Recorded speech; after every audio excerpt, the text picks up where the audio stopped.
Colleagues, it's a great pleasure to welcome you here at this conference.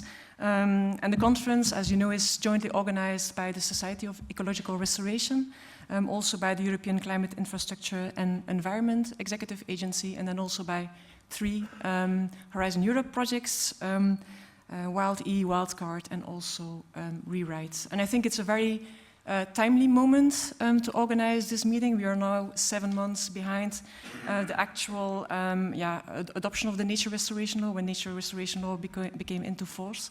And we see that across Europe, countries have started to set up these national restoration plans. That's also what we are doing in Belgium, and also specifically in Flanders. And with my own institution, INBO, the Institute of Nature and Forest, we are providing the knowledge base and the data to develop these nature restoration plans. And judging from that initial experience, it shows that this is a very complex task and a very huge challenge for all of us, not just for scientists, but for all of us. And I think we will hear this afternoon also about the legal, the financial, and also some governance challenges. But specifically for scientists, I do believe that we play a crucial role. Of course, we will need to determine these satisfactory levels, and we will need to set up monitoring schemes to evaluate the effectiveness of nature restoration measures, and also to actually measure the biodiversity outcomes. But our role goes far beyond that. And first of all, I think we will need to invest as scientists in very effective science communication. We will need to get the message across. First of all, of course, that business as usual is no longer an option. We all know the State of Nature reports, we know the IPBES reports. We can see that we cannot hold on to previous practice.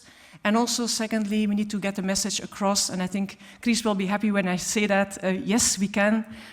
Even if we are ambitious, it's clear from science that it's possible and it's feasible. And I think there's also very clear and great examples from SER itself, that effective science communication can be extremely important, also to counter misinformation and also to dispel unfounded claims that you may remember that people said the nature restoration regulation, it will actually hinder food security, it will limit renewable energy development. And so with SER and with the scientists behind, we were able to actually counter that. And also the SER showed that with very effective fact-based messaging, we can also prevent weakening other vital environmental legislation across Europe. So I think a role for scientists in terms of science communication is crucial. And then secondly, I think we need to get organized. We need to do it in a structured way. And we see that across Europe, we have knowledge hubs and collaborative platforms being set up. We have some very nice examples from the Netherlands. And we also see some efforts at the European level, also with the Biodiversity Plus knowledge hub, where some people are also very active in.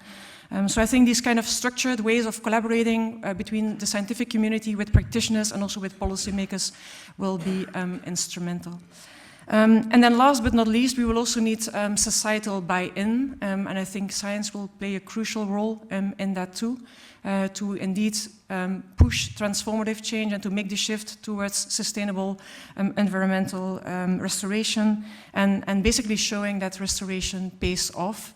So I think science has a role in showcasing cost benefits of nature restoration, and also, for example, making these socio-economic impact analysis. And I hope that that is what we will discuss today. So as I mentioned, we will dive into the challenges, financial, legal, and also some governance challenges. We will also get to know some great examples of how restoration can work, and how we can also simultaneously address other societal challenges, most notably also the climate change challenge. And then indeed also some examples of these cost-benefit analysis. So I do hope that we will also go beyond just sharing experiences, but that today is also a first push towards reinforcing the role of science also in shaping public understanding, and also in driving the societal commitments. So wish you a very fruitful meeting, and many thanks also to the organizers. Thank you. Thank you so much. It's such a pleasure to welcome you all here. And before I have the chance to give the floor to a very exceptional list of speakers that are gathered here today, we'll bore you with 3 messages as well, which quite well actually reflect what Hilde just said. First, I think we are right now gathering in quite exceptional time. We see so rapid change, shifts, political shifts and economic pressures that are shaping also perhaps the ways that we have to operate. But one thing must be clear, that the focus on nature cannot fade, and we need to convince everyone in this. And perhaps even we might start to think of using some different words or some different means of delivering in these very hectic times. And perhaps we need to think of how to enforce ourselves in this quite weird time, I must say. So how to capture the zeitgeist of the time and the spirit of the time. Secondly, we are a very small community. If we look globally or European-wise, I think the people who speak for nature, it's not very broad community. It is a small community, and as Hilde just said, the collaboration and more stronger collaboration and sticking together is really a key. So every one of us must first speak up and not stay silent, and every one of us must also find ways to work together. I come from the organization SER Europe, Society of Ecological Restoration, European chapter. So if you are not a member, please join. This is the platform where practitioners and scientists come together to influence policies, to learn from each other, and to advocate the fact-based restoration. And thirdly, I encourage everyone to also look at the future with optimism, despite the difficult times. What I have learned, if I have learned anything from the restoration activities that we have carried out ourselves, is that the nature has amazing resilience, and if given a chance, the nature will recover. So this is something that we must keep in mind. Let us use this momentum that comes from here to build even stronger society, stronger community, and stronger approaches for the restoration. Thank you so much. Have a wonderful day with exceptional list of speakers. I'm very, very excited to hear them all, and thank you very much. Welcome, I have to say, for the start to our event here that we've been planning for some time. And now it's really a great pleasure to see you here and to see this all in practice. For a start, I will be very briefly negative, which is what you can see here on this slide. Unfortunately, I have to say that the European Union, in terms of the climate and biodiversity goals at present, we are not really on track. However, from here it will become better, and this is also the idea of this event today, really to look more at the positive side, because they're still there. It's not all negative. And certainly one thing that gives hope, let's say reason for hope, is that the nature restoration law was finally adopted. And I think, well, despite all the negotiations that we have and so on, it still is really a milestone. And it can be, to a certain extent, certainly also a real game changer. That's really my hope there. When we speak of restoration, so you see here at least part of the definition with quite a number of words that I think will come back today, certainly more than one occasion, in this process of actively or passively assisting the recovery of an ecosystem in order to improve its structure and its function, a very important thing, with the aim of conserving or enhancing both biodiversity and ecosystem resilience. All these terms will come back certainly today more than once. And what's very clear this is one of the key messages, I think, of the event. We need to upscale ecological restoration beyond current practice. And that's not just a nice asset to have. No, this is a law that says it. And then the question is, how can we do that? And what we think is that we need there really novel perspectives and novel solutions. Solutions that take into account quite a number of different things. First of all, these solutions have to be, of course, environmentally effective. If restoration does not have the success in terms of, well, biodiversity and so on, it makes no sense. So we need a monitoring. This has to be there. We have to have this success. In addition, I think more importantly than ever, well, it has to be economically feasible. You know all these discussions really in the media right now. And then, especially when we want to upscale, it becomes more and more important that this restoration also becomes socially acceptable. So we have this interplay between nature and man. So in this greater context, well, we chose this "Let nature do the job" as a motto of this event, which is an approach to nature. Well, probably the one that has received the most attention last year is the approach that's called rewilding. Let nature do the job is also be done by other approaches. So this is not exclusive, but this will certainly come back once again today quite a number of times. And the big objective of this is to promote self-regulating and complex ecosystem, which means to bring ecosystems once again in a state where they can do the job themselves. We help them a bit, but then they will hopefully function well enough really to do all that is really required to become once again really to get a good shape. This also includes to reduce human pressure, which means a direct one, but also indirect one. Because one very important thing of this perspective towards restoration is not to look only at the local scale, but also at the larger landscape scale and the social aspects in mind. This is what this figure below wants to illustrate. We have really to change scale and to be aware of different processes at different scales. We have to get out really of this small, let's say, nature reserve. And then, very important, we have to create lasting co-benefits for nature and society. And all this, of course, at the same time, we have to manage risks. For example, wildfire is certainly a red line where we have to be very careful not to go beyond that. Interestingly, restoration can often help precisely with reducing or managing risks. Be it flooding, riparian forests can help a lot. Be it wildfire, large herbivores can help reduce biomass and so wildfire risk. Restoration can be a solution in many of these cases.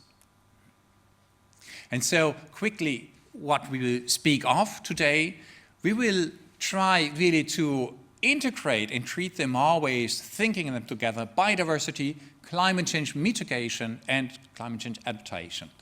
We will look into societal costs and benefits, bringing both together nature and society.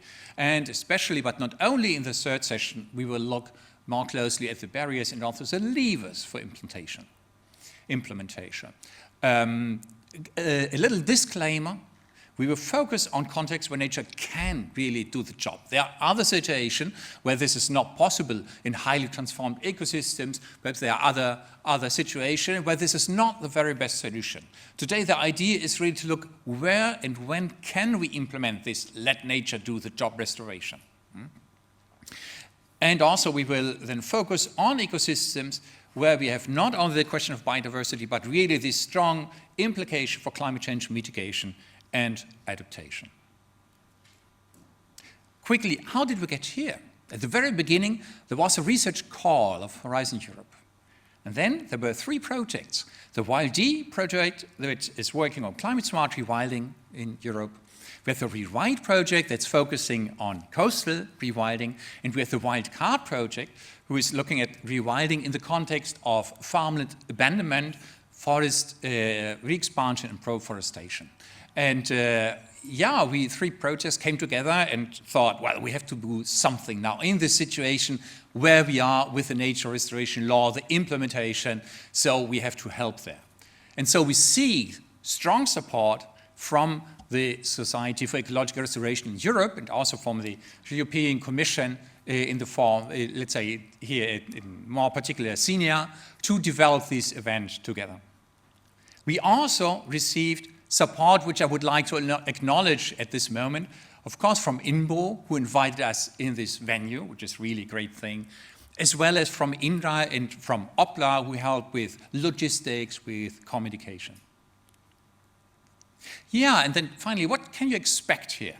Basically, perhaps you're going out a bit of the common way these events are organized, where very often research projects present the results. This is not what we are doing.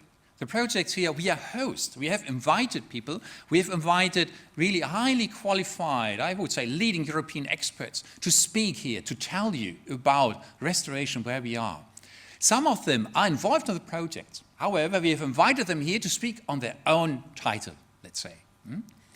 Then we have moderated discussions where you have the opportunity to squeeze these experts out, to know really, well, to get an answer from them on the question that you're having around the NRR or around other things. And then we thought it would also be important to have ample space for talking and networking, which is one of the reasons why we decided not to have a streaming, online access, and so on. It's just really to have the possibility here to exchange. And we then decided to have a total of 3 different sessions. The first one entitled, Why Should We Let Nature Do the Job?, which is a bit to set the scene and provide a greater picture. Then we have our session 2, where nature is already doing the job, where you want to tell you about some success stories. And then finally, let the nature restoration regulation facilitate the job, where we're looking into closer details, more practical details in this way. And always, as I say, with our 3 speakers and 1 moderator, where we are quite happy really to have them here with us. Then a few things, let's say, well, of organization, the final ones. On one hand, during your registration, you answer to this question. Do you authorize the organizer to send you event-related communication? And there are, for the moment at least, basically 3 things that we are ready and happy to distribute to all those who responded yes. First of all, we will produce videos of all the main presentations that will be made available online. Second, we also ask our speakers to send us a list of references for further reading when you're interested in certain topics or so you have this possibility. And finally, we are also planning to develop a policy brief from this event. And there are very quickly 2 further things of organization. The first one, you also, some of you indicated dietary constraints during your registration. I would like to say the caterer has taken account of all question of allergies and so on. Secondly, those who indicated either that they're vegans or that they have a gluten intolerance, there are special dishes prepared for you. So just ask a caterer and they have a dish for you. All is prepared. And the final thing, very quickly, Chris said it already. Our idea was really to say, okay, let the seeds of this event grow. Just to give you a quick information here, the seeds here inside are of a herb, chamomile. The origin is Spanish. It's not an invasive plant. However, just to make it very clear, it's really for you to have it at home, to have a sort of special recycling and of a memory. It's not precisely to do the restoration outside. Please, we won't find Spanish chamomile wherever in Belgium, okay? So, but this is just a very quick idea here to say. And yeah, let's the event do the job, and welcome to INBO here in Brussels.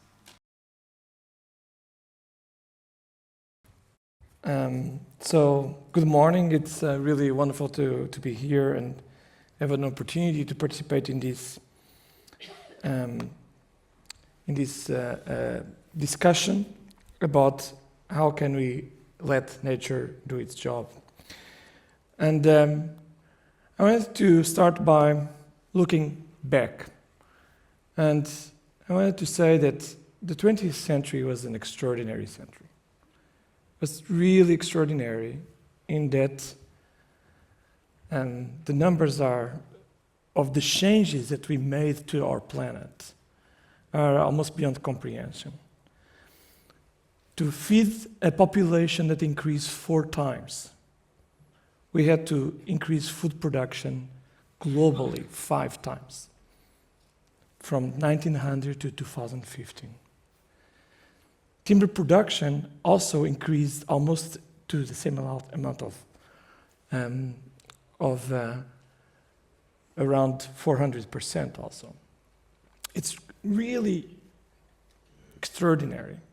It's so extraordinary when I was plotting these numbers here in terms of how much forest, primary forest and non-primary forest was converted. Yeah, 20 million square kilometers. Maybe the number doesn't tell you much, except that the European Union, the 27 countries, is less than 5 million square kilometers.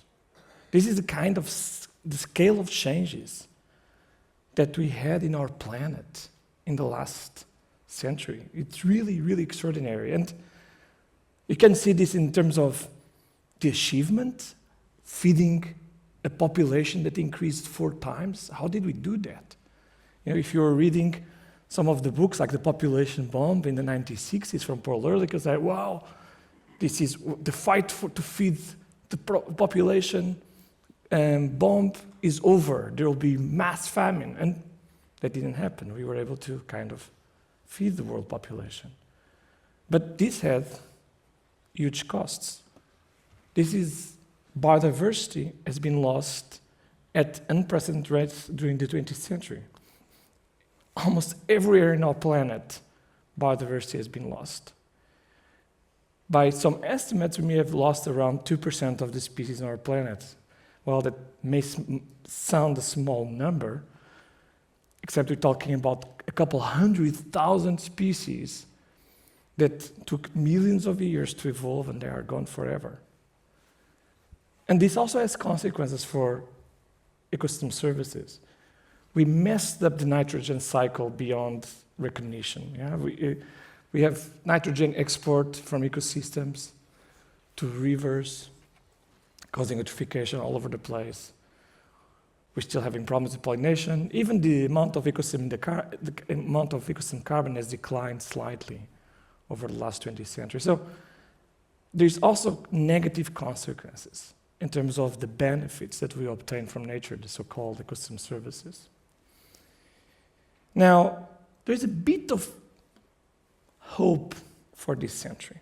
When you look at different scenarios, this is an exercise that we did with different scenarios. Historical is the 20th century, and then we have a couple of scenarios going to 2050. And in one of the scenarios called global sustainability, where we are able to stop population growth, we are able to have a range of proactive attitudes towards the environment in terms of protection, restoration, and so on. We start seeing some recoveries. These are the blue areas in many of the areas around the world. And this is where we have opportunities for restoration. And so in that scenario, for instance, in terms of global species reductions, we may almost stop the decline. Yeah? And for some metrics, like here, there's different metrics that we used from local to global metrics, biodiversity intactness, we may even start seeing some increases in that metric. But this is considering only the effect the land use change. And so we have a new problem, and this is already was alluded, is climate change, that is just now starting to be felt seriously and is going to continue during this century. And in the worst scenario here, RCP 8.5, maybe it's not realistic really that we're going that. But RCP 6 is still a clear and present danger. And maybe the best we can do at this moment is this RCP 2.6, and we have to work really hard to get there. And in any of these scenarios, when you plot then the consequences for biodiversity, the amount of biodiversity loss then is much higher than we had in the last century. And so the challenges are changing in a way. Land use change, feeding a global population increase, and providing the materials, the raw materials, was a big demand in the last century. Now climate change is increasing. Let's say the challenge of shifting the challenge that we have to address. And what we need to think about is how can we get society to move towards trajectories that address both the challenge of biodiversity, loss, and climate change together. And we've been working in something called the Nature Futures, a set of scenarios. This is in the context of IPBES that try to identify what kind of actions and policies could get us in a positive trajectory, both for people and nature. And one of those, if you look at that, is working with nature dynamics. It's this idea of letting nature do its job, of which a big part is through rewilding.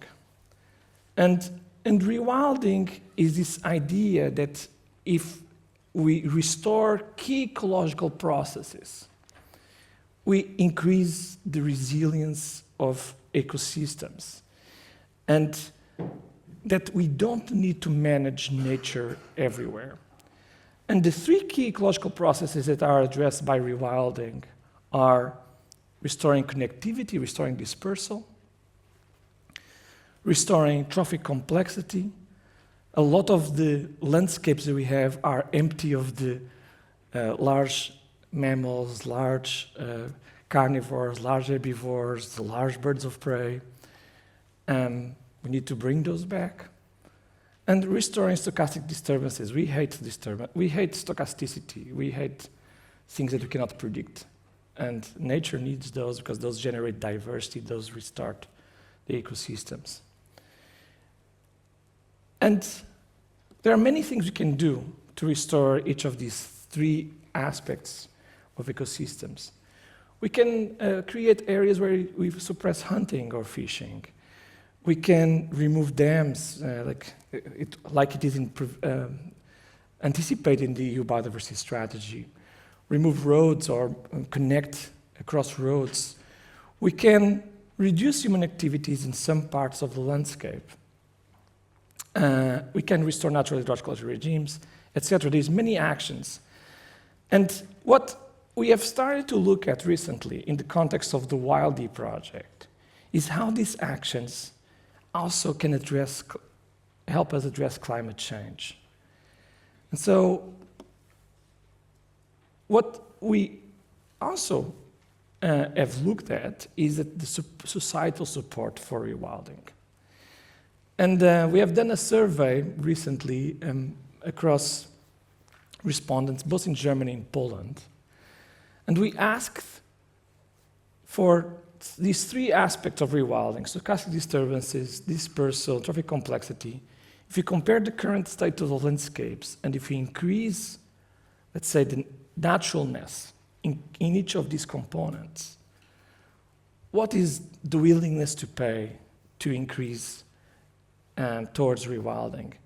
And we were very surprised to find that across almost all of these components, there is clear preferences for rewilded landscapes. This is extraordinary, because this is a survey, and you'd expect that there's some resistance, for instance, to restoration of hydrological regimes or stochastic disturbances, but no.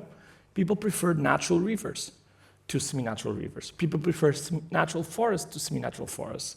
People prefer having the lynx and the wolf to not having the lynx and the wolf. This is a completely extraordinary level of societal support, and I'm not sure that our politicians realize how at large society supports rewilding. Anyway, we have to address these aspects of climate change and biodiversity loss together.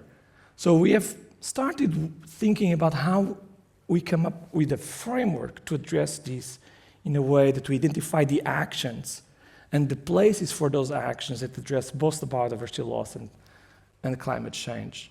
So you can see about society here in top left that has to do interventions on biodiversity, and they can contribute also to mitigate climate change or to increase the adaptation of ecosystems to climate change. And there is also, of course, societal benefits of and risks of those interventions, and you want to maximize the benefits and minimize the risks.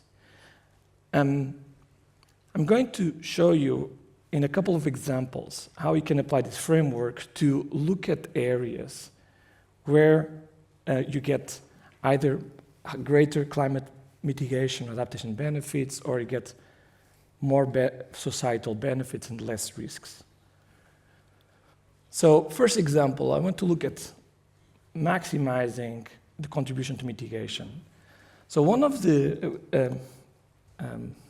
ongoing dynamics that we have in Europe is of land abandonment. So we plotted here areas with land abandonment, and we plotted areas that have, so the areas that are where there's land abandonment are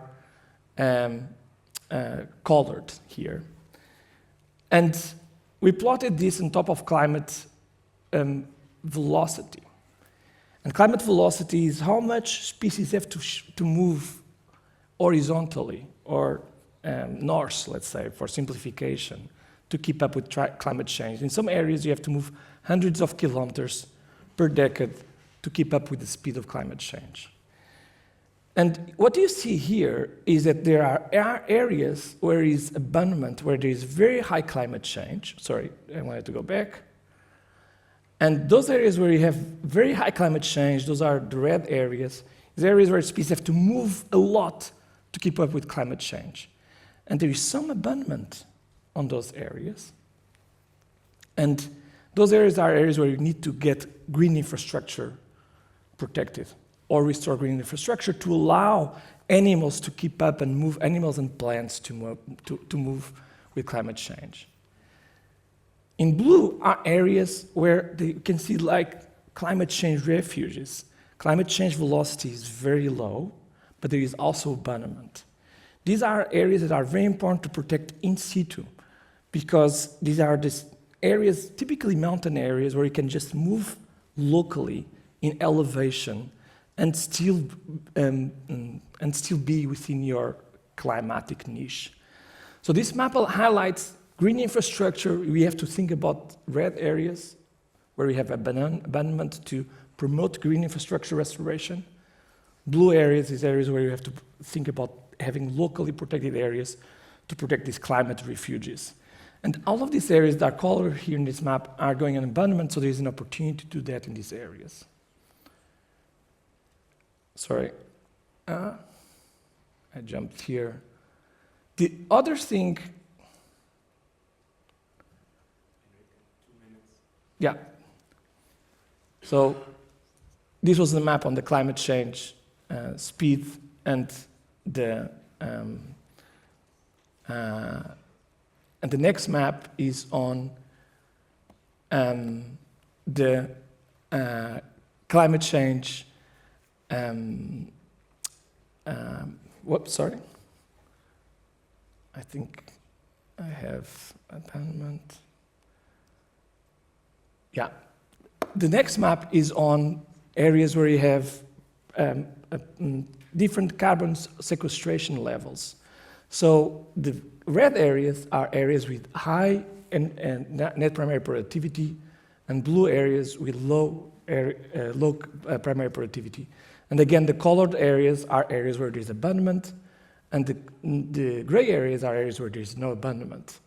And what we have here is that there is a lot of areas where you can maximize the contribution of biodiversity to climate mitigation towards maximizing towards protecting the ecological succession on those areas. Okay. The last thing I wanted to show you is in terms of what does this map, do these maps mean for societal benefits and risks. And what we have here is areas where you have large mammal species currently and areas where there will be potential expansion in the coming decades of large mammal species. On the left-hand side, you have these overlaps on the willingness to travel of people. So how far people are willing to travel to see wildlife. And so, for instance, there is a lot of people that are willing to travel in the UK to see wildlife, but there is nothing to see. So there is really not very exciting. But in contrast, let's say in Poland or around the Alps or in other areas of Europe, in Bulgaria and so on, and Iberia, there is a lot of areas where there is a lot of people that can go, enjoy wildlife watching, and there is potential expansion of particularly the violet areas are the areas that we highlight. The dark violet areas is where you have potential expansion of large mammal species and a lot of people that can travel to those areas. So dark violet areas are very important for these benefits. At the same time, we have risks because there is livestock farming in a lot of these areas. And some of these areas in dark violet are areas where you have, again, an increase on conflicts because you have wolf and bears and you have livestock farming. So this starts highlighting the trade-offs that you have when you have the rewilding.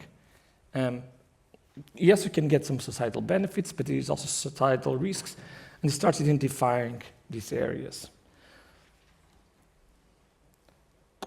So I hope I've made a clear case why nature, when nature does its job, it can be good for biodiversity, climate, and society, although we have to choose the places to minimize the risks. Thank you.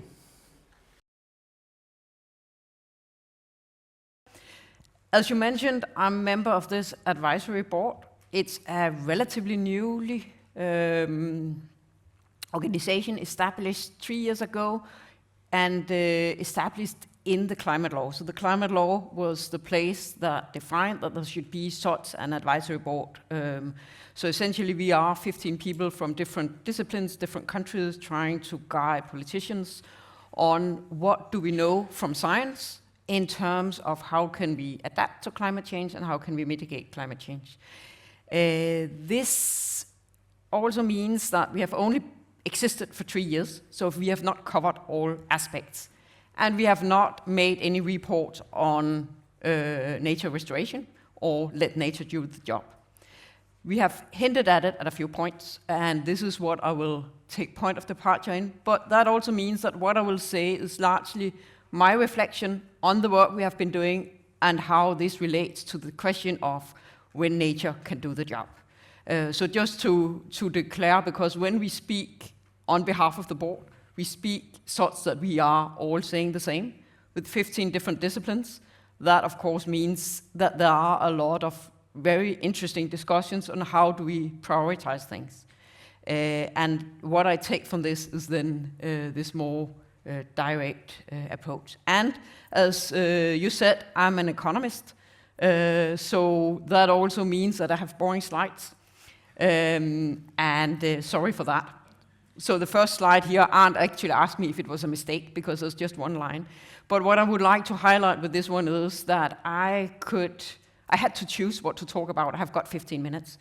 Mitigation or adaptation. If I cover both, I cannot say much. So I decided to focus on what is the role that nature can contribute to in terms of climate mitigation.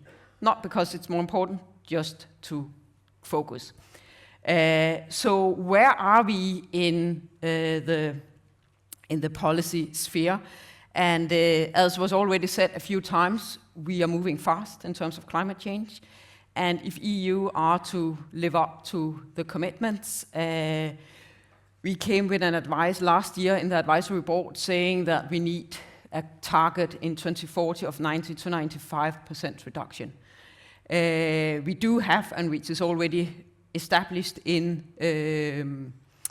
in the climate law a net zero target in 2050 and net negative after that.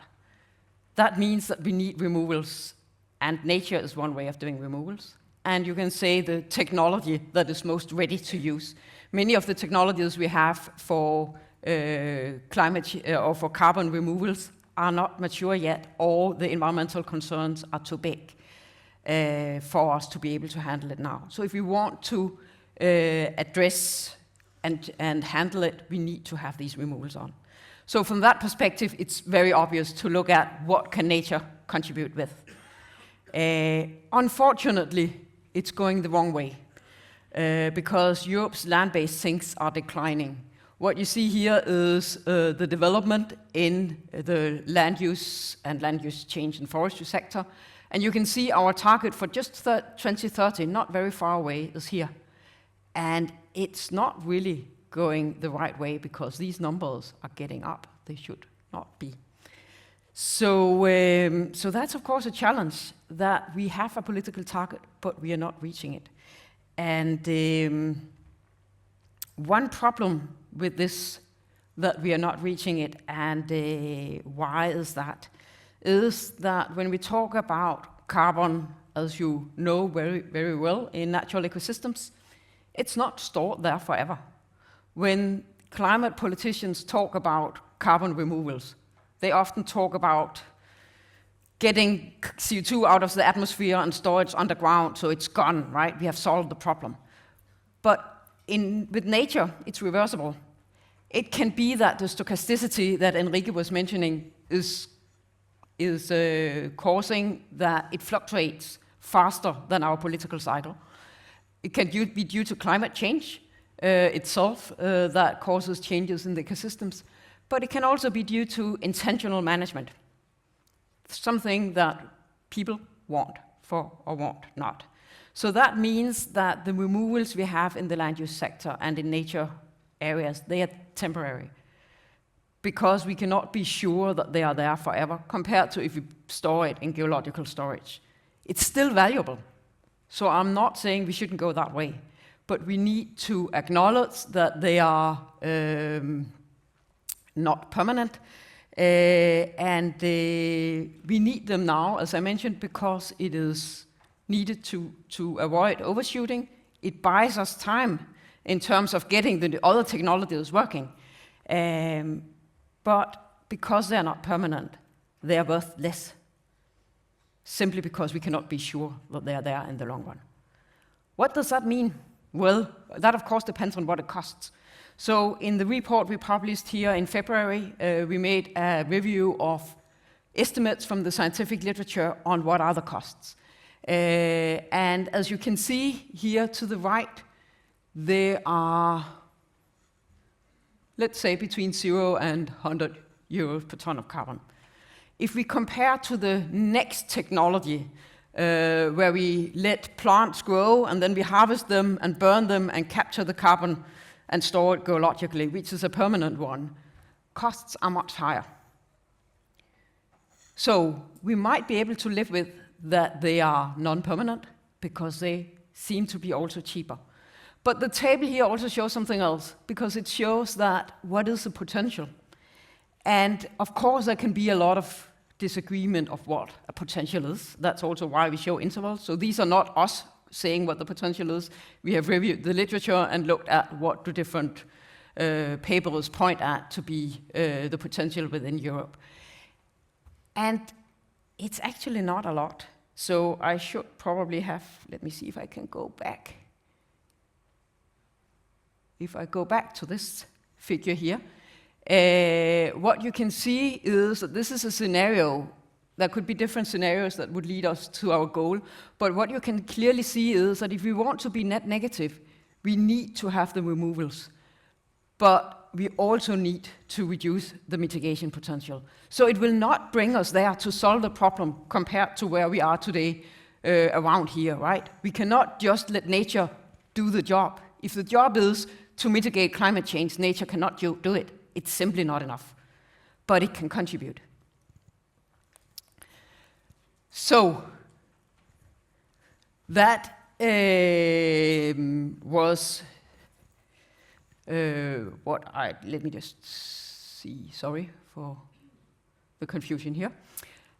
So these are the two messages from here. The cost seems to be relatively cheap, but, or relatively low, costs are low, the effort are cheap. But there is an issue with the non-permanence, and the scale of it is simply not big enough to solve the problem.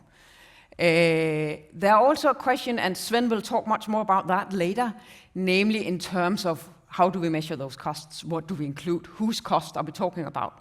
And that is, of course, going back to, I think, the question that was raised to the previous speaker. What do different people in society want? One important part, and which is actually written in the climate law, is that we need a just transition.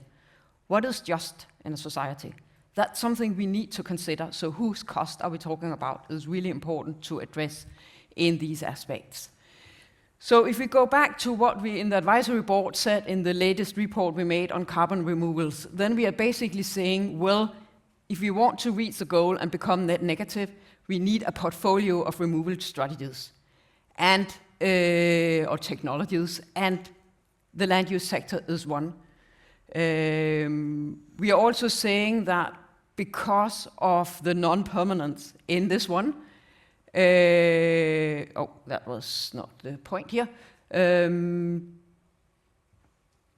is a bit slow.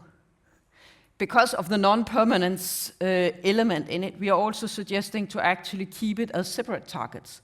So not to say that we could choose either to mitigate emissions or store carbon permanent or temporary, but that we actually make separate targets to make sure that we do not have deterrence of the other technologies. So sequestering more and storing carbon in natural habitats can contribute, but importantly, we need to stop the decline we are currently having. It's important to look at how we can increase it, but equally important it is, of course, to make sure that the carbon pools we have are not deteriorated. And it's not enough to solve the problem. And one point that we are specifically addressing is that there's actually in the land use sector a poor coordination between policies.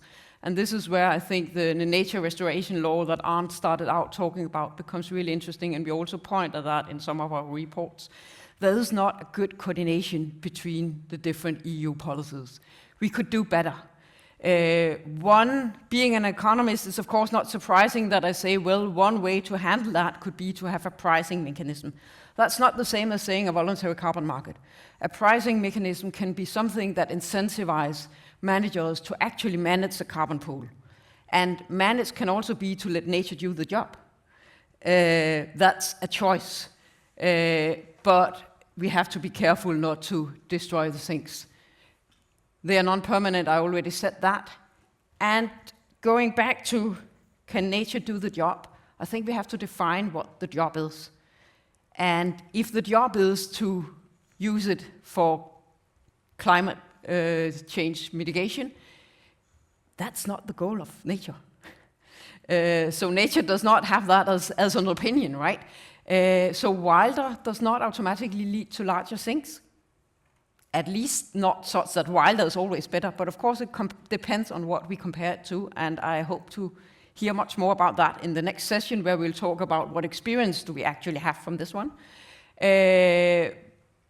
But that is one of the things that I think would be my last point. So I would have redefined the title to be Let Nature Do the Human-Defined Job. Thank you. So I will dive into the specific area of forests and also here look a little bit like Hilde has done on at the economic side. And the key questions I would like to shed light on is, the natural forest restoration that we are thinking about for forests to let nature do the job. It's obvious that can be both an alternative and a complement to a more human-focused effort of reforestation and of changed forest management. So a question here will obviously be, To what extent is that strategy effective in terms of addressing some of the key environmental goals, in particular carbon mitigation and biodiversity conservation? And to what extent is it cost efficient? So is it cheaper per environmental outcome delivered? So that's what I want to talk about. And I want to start by doing a bit of big picture, like Henrique also did in the beginning, looking at some of the long-term developments in the European continent and its forests. So from 1990 to 20, forest cover has been growing on average by 0.3% per annum. That is quite a lot. And it's even, it's a lot of it is in southern and in southeastern Europe. A lot of it is through the abandonment of marginal agricultural lands. But it's part of also a secular trend from 1950, where actually forest cover has been increasing by 37%. So that's huge as a land use change. What does it mean for carbon sinks in these forests? Not only has it increased by these 37% of the change in land cover, but carbon stocks seem to have increased by 138%. So forests have, these plantation-focused forests have been really great at actually storing carbon, I think we have to say. And that's, of course, because of the focus on biomass, where increment has been greater than offtake, and the large growth in the roundwood production on the continent. But as Hilde already mentioned, obviously now we are running into some problems also here with this carbon sink function because of climate change, because of the low resilience ecologically of these monostands and exposure to wildfires, bark beetles, etc.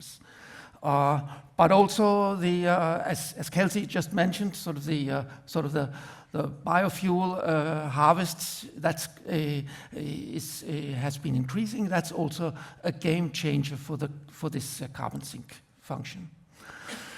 So turning now to the biodiversity side more, we can first look at the tree composition, and there we have to say it's really the forests we have in Europe are mostly forests with few species, mostly even-aged, and mostly intensively managed. Some variations, obviously, but that is the picture basically that we look at. And correspondingly, the old-growth forests that we have left are very scarce. You know, we can see here northern Finland, Russia, and some other remnants in Eastern Europe, but very little of that left. So what can we say about the long-term trends in biodiversity?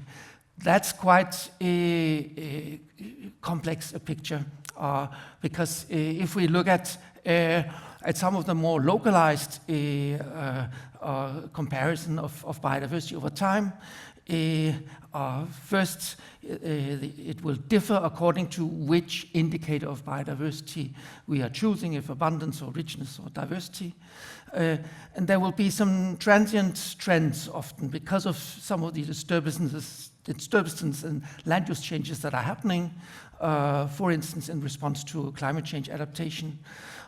It matters also if we're looking at generalists, invasive species, or rare and endemic species, and sort of the quality of biodiversity. There are time lags also that mean that some species that are about to go extinct are still being registered. And also in terms of the sites we're looking at, we're looking much more at iconic species and at some sort of natural areas with very little use than the more general picture. So as a result, we can often see locally constant or increasing biodiversity be quite compatible with a global picture of loss. Meaning we need to look at the cross-continental picture. We just have very little data for that, unfortunately. And, but the EA figures here for birds, for instance, you can see forests are certainly winning the contest of the beauty contest of the least ugly in terms of only losing 3% of its population index, where on farmlands it's a 32% decline. But the state of the habitats, also as evaluated here, it's not great. It's not looking good. So that picture leads us to some sort of underlying thoughts also about, what strategies should we employ in terms of our forests. And let's say for a given stock of forest areas that we have, we can choose between natural forests and forest plantation and closer to nature forests, where we are integrating different functions. So you can have this red land use ruler here, and I think a lot of the sort of tendencies in Central European forestry has been to that we need more multiple forest management. We need more land sharing to accommodate for this growing population and growing needs. A number of different produce a bundle of environmental services that are good for the society as a whole. And that goes hand in hand also with some of the bioeconomy economic strategies. But I think the counter argument has also been made by some of these ecological studies by Ben Phelan and Kremer and others. There's a clear sense that for biodiversity, that's not working very well as a strategy. There seems to be more returns from land-sparing strategies, from leaving aside certain lands for biodiversity. And that gives us kind of the question, will these marginal fixes that we can do to production forestry actually, will that be enough of a game changer to boost European biodiversity and reverse some of these long-term trends that I have shown in the beginning? And I think the argument can be made that to get really serious about biodiversity, we do need to experiment more. We do need to set aside also spared lands to let nature do the job. And I'm sharing here this letter to nature that two of my colleagues in EFI Barcelona, Bruno Fadi and Magda Daga, have been writing from a genetic point of view, let us say. To conserve biodiversity, you need to create more spaces where natural selection is allowed free reign. And I think similar arguments can be made for other benefits from biodiversity. Now the question is, what are the benefits and costs of these of such a strategy? Here we have a forthcoming meta-study in the WildE project that has some results for nature's contribution to people, which can be both positive and negative, and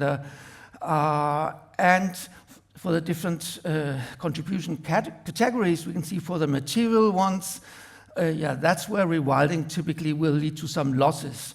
So this is the food and the feed and the timber, etc., because you give up some of these extractive uses when you do rewilding. That's logical. If we go to the non-material side, there we can see that it's the physical and psychological experiences. So that's more what happens in our heads, so to speak, and that's a more mixed picture, but also with a dominance of some of the positive things. But the more positive gains are really on the regulating side, and here it's the option values and the habitat creation, which really is what focuses, what biodiversity would be focusing on. And it's, of course, also the wolves and the bears and etc., and how we are relating to those in positive and negative sides. Another meta-study here looks more narrowly at the economic side. And what they find is, well, first, there are very few studies out there that are doing economic quantifications. Of those that we have, they're typically more positive than negative effects, as you can see in the red circled part. And the sectors there that are dominating, it's tourism and recreation that are creating the lead benefits, and some of the wildlife management, game hunting as the second. So now just to show you two slides from our ongoing work in the Wild E projects, where we are looking at, and we'll be showing some of the costs sides. We're looking at costs of rewilding. The first one is from Sweden, where the forestry company Sveaskog has created these eco parks with conservation set-aside areas amidst their production areas. And here you can see the dots in the map of Sweden. It's really all over Sweden. We've been looking specifically at one reserve in the south eastern part, and so we've been trying to look at the production cycle. You know, what are the activities that are occurring? What are the costs and benefits that are coming out of a typical timber production cycle? And then we have sort of these set-aside areas, as I mentioned. Some of them are old. These are the red ones. They were set aside before 2008.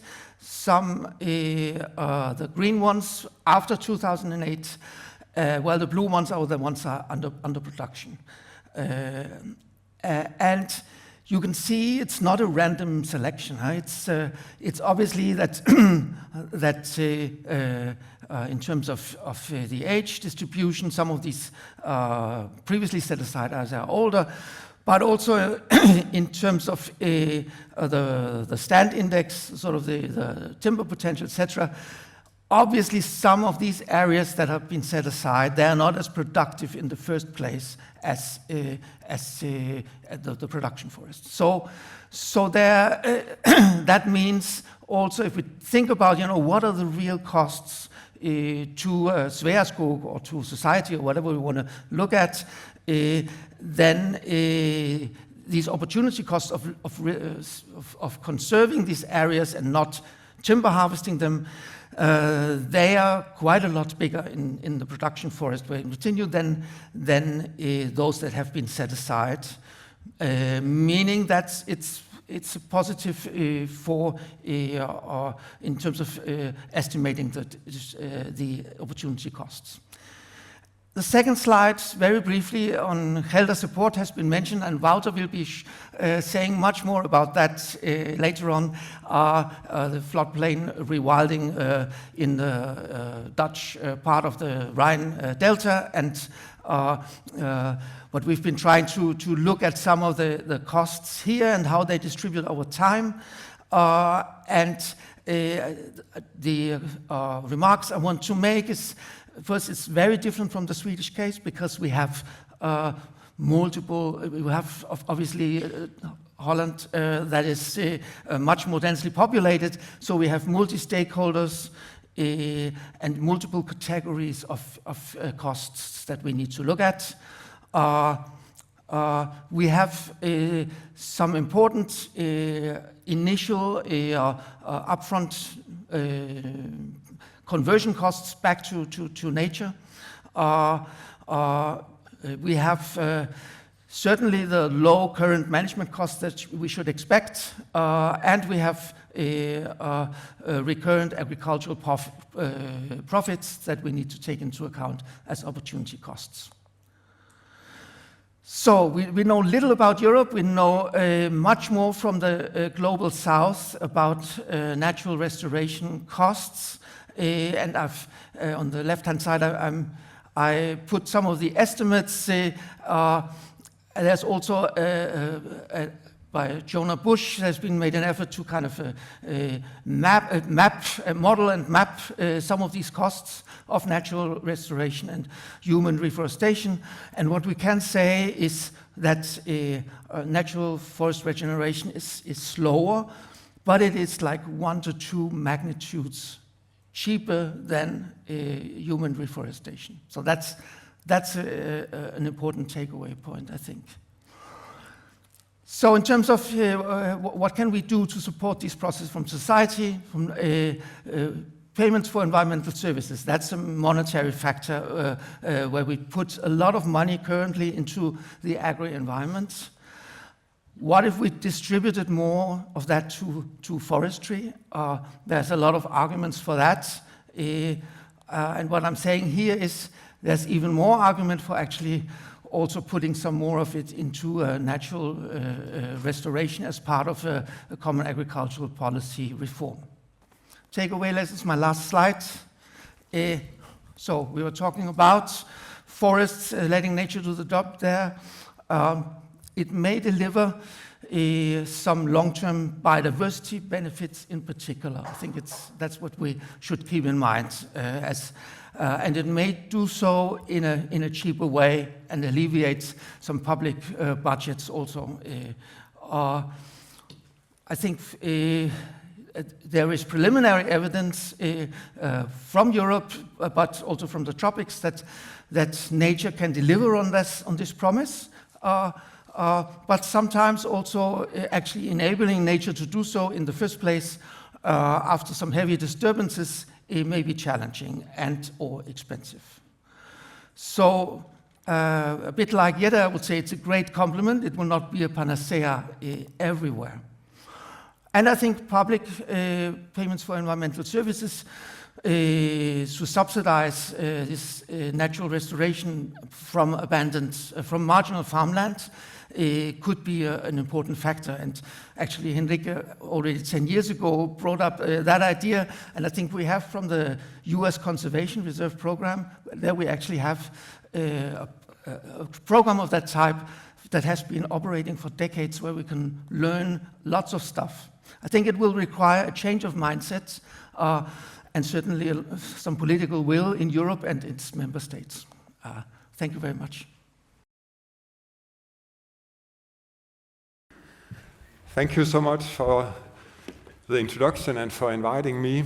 And so in terms of where nature is already doing its job and the practical lessons, I'll start off, as you will see through this talk, taking kind of a planetary perspective because I like to think about things a bit in the big picture. I'll come back to also smaller scales and so forth, but you can think about this while I do my talk, that nature has been doing the job on a planetary scale for millions of years. That's why we're all here. And that's, I think there's a lot of lessons to learn from that. Well, one of the key backgrounds I also want to have for my talk is that stasis in our approach to environmental management is not an option. You can look here, these are our forecasts. You have time scales down here, forecasts into the future. We are here where the lines diverge. This is surface temperatures and CO2 levels. Already now, if we look at the CO2 levels, we have to go back more than 4 million years to find something similar. That's really long time ago. If we look to the future, you can see both the CO2 levels and surface temperatures. We may have to go back 30 to 50 million years to find something similar. And I mean, of course, we don't know what the future will be, but we are on track somewhere here in between. And we are bound to land somewhere in between there in all realistic senses. 30 to 50 million years ago, the climate here was essentially tropical. Just 15 million years ago, the climate in northwestern Europe was like in Florida, with cypress swamps, alligators, snap turtles. Just to say, it will be. We're not going to get those, of course, but just to say how different it will be. It will change everything out there. So that's good to have in mind. Another point I want to make, and I got inspired for this slide again, hearing the term farmland bird earlier this morning. It's of course a practical term, but it's very important to have in mind that our species, our extant species, those that you can see just outside the door here, they're super old. All our macroscopic species are hundreds of thousands of years to millions of years old. That includes our farmland birds like the skylark. These kind of species, they are super old species. They did not evolve in the farmland. They evolved in unmanaged ecosystems on these much longer timescales. And just to show that, here I have a European beech. It's actually the national tree of Denmark, just to mention that. And here I have an American beech, right? I could swap the images. If you look close and you're botanically minded, you can see differences. But they're super similar. They have been studied extensively because they're foundation species in forest. They're super important for forestry.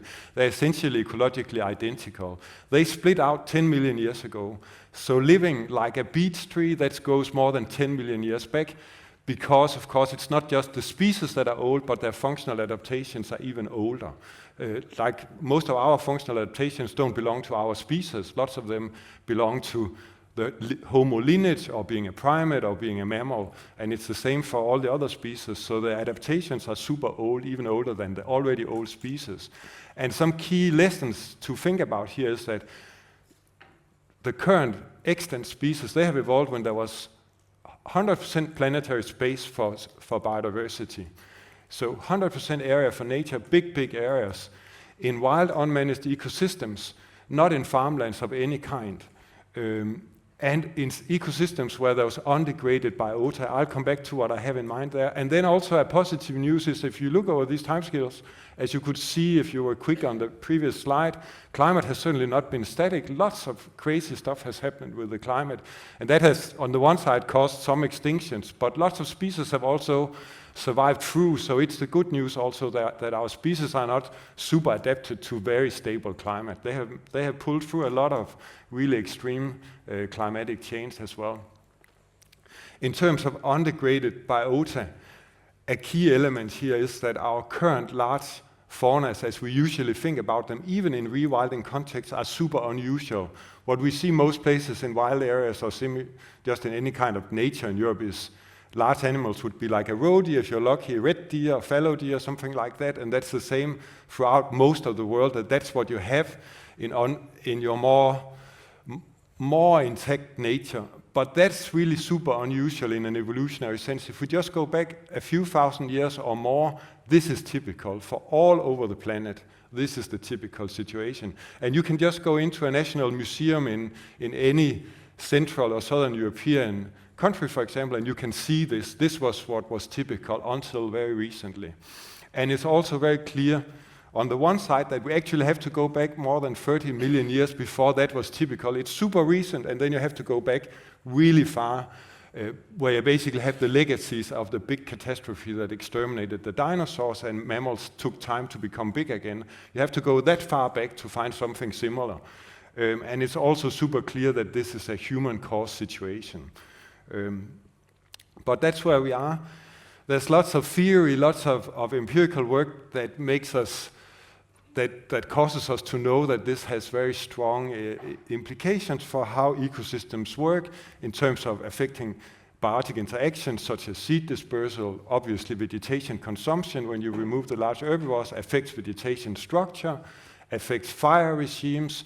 If you don't have large herbivores consuming biomass, it builds up and you have more flammable biomass in general. It affects dung regimes, availability of dung in the landscape, which many other species depend on, and linked to that, it certainly also affects the whole nutrient cycling at different kinds of spatial scales. And altogether, it means that current natural ecosystems, even in kind of remote spaces that we can find, they are essentially what has been called novel ecosystems in the sense of the Australian restoration ecologist Richard Hobbs, which are unmanaged wild ecosystems which are changed substantially in their functioning or their composition away from natural reference states due to human activity. So they are anthropogenically changed ecosystems even if they are wild. And they're deviant from what was the evolutionary norm in the far majority of places. That's very good to have in mind. Yeah, so what do we know about undegraded past ecosystems when nature was doing its job, you can say, unimpededly? This is a fairly new study that we did in my team, where we got all the pollen records together from Europe, from the last interglacial, which is the youngest period with a climate like we have today before this biotic degradation due to human activity started. So it's the last period we had with intact ecosystems, you can say. So we have all these sites here with pollen, and we reconstructed vegetation cover from this pollen data using state-of-the-art methodology to reconstruct cover by open vegetation, light disturbance-dependent woodland, and closed forest. That includes tall-growing shade trees and other trees that function well in closed canopy forest settings. And here you can see, so the last interglacial lasted like more than 10,000 years. There's a pioneer phase, we didn't look at that. There's a decline phase when the climate becomes nasty. Again, we didn't look at that. We looked at the core, and then we split it into two parts, just because it's such a long period. And here you can see the general cover by open vegetation, general cover by this light disturbance-dependent woodland. Throughout Europe at this time, it was like now, super nice climate for trees. You expect closed tree cover from classical ecology, from classical succession theory, but you can see many places have quite sizable open vegetation and light woodland, very prevalent actually. This reconstruction is at 100 square kilometer scale, so it's pretty coarse-grained. We can sum it up like this. If you want just to have it more statistically, the early and the late part of this 10,000 year period, and then the three vegetation states. You can see here for the temperate forest, so lowland, Central Europe essentially, you can see all this covered by disturbed open woodland and open vegetation, and then this is the closed forest. This is the Mediterranean. This is the Alpine region where you get more of the dense closed forest. So overall, this is very deviant from expectations, you can say, but of course a very heterogeneous landscape with lots of super high capacity for biodiversity. This was at a pretty coarse scale. For some sites we had more pollen data, and we could downscale the estimations also to a finer scale, around a 3 by 3 kilometer scale. And you can see for the given sites a comparison of the local estimates to the regional for cover by open vegetation, light woodland, and closed forest. And you can see this disturbance light woodland was super prevalent, also sizable open vegetation, and of course also tall growing shade trees in the system. So we've had some kind of super heterogeneous across scales vegetation under this climate, very deviant from classical succession expectations, very deviant from we see in most unmanaged forest systems or nature systems, unless we do something there in terms of restoring the fauna, and very deviant from what we get if we model forest dynamics in these very developed forest simulation models, where we can only get this if we have very, very strong ongoing disturbances. Otherwise, we can't get this. And if we look in more detail in our results, they support that this was at play, not fire. So it makes sense. We know these animals were there, but also there's no indication that fire actually played a big role in the system. Quite the opposite. We have also looked at this using fossil beetles as an indicator, and to cut it short, they show the same thing. Fossil beetles are good indicators because many beetles depend on like trees and wood or open or herbaceous vegetation, and many depends on dung. And if you look at the dung-dependent beetles, how prevalent they are, and you look at 4 time periods, again the last interglacial in the red circle, then the last ice age, then the early Holocene before agriculture but after the megafauna decline, and then the cultural landscape of the last few thousand years, not the present industrial landscape, but the cultural, historical landscape. You see in the historical landscape, of course, there was lots of high dung sites, you can say, lots of domestic animals in the landscape. You can see in the last interglacial, we land in between that and the Mesolithic. So somewhere in between, but many sites, more than 50% of the sites with large amounts of animals. And here we talk about large herbivores, bigger than deer actually. And if we look at the vegetation structure, you can see for the last interglacials, the beetles also say this very heterogeneous, tree-rich, but very heterogeneous vegetation. Something like this is what you should imagine that European ecosystems would look in their undegraded state under this climate that we have now. And this is, of course, very contrary to the classical closed forest paradigm. But that's good to have in mind because, as I said, most of our species are super old and they have evolved in these kind of settings. And we can actually see that if we look at the adaptations. So this is a new study we have coming out where we looked at official temperate forest plants in Europe based on a pan-European list of forest plants. If we look at their light requirements, you can see it here for all forest plants and for those that are very strongly associated to forest. And all those that have these colors here, they depend on quite high to very high light, and these here are the shade-loving ones. And you can see the shade lovers among forest plants are quite few. And this, of course, represents how woodlands naturally were structured. They were much more open, much more heterogeneous than what we get in modern day sort of unmanaged forest or what we expect from this closed forest paradigm. So it all adds up, you can say. If we look at the association to grazing, sorry, I didn't show it here, but actually if you look at these forest plant species, the far majority of them also associated to grazed habitats, and this big proportion of the forest species, plant species that have quite high light requirements and are associated to grazing, they don't like this kind of severe, rare disturbances you get from clear cutting, that's clear. They don't thrive in modern European forests. They are very often red listed. So there are these things also. They don't function in our modern landscape. So they don't like our modern forests mostly. So that's also good to have in mind. Yeah, so I'll talk a little bit about restoring European woodlands for the future as well. And I would say the point here is there's a lot of talk about trees, people still all the time talk about planting trees, there's talk about reforestation. It's important here, think ecosystems rather than trees. That's super important if we wanted to function for biodiversity and also if we wanted to give resilient benefits in other ways. And think mosaic woodlands rather than dense forest, that's also very important. And I think a good framework to consider here is this resist, accept, direct framework for dealing with radical ecosystem change that was developed by some American researchers, where the resist is to try and maintain things as they are. That will be increasingly impossible.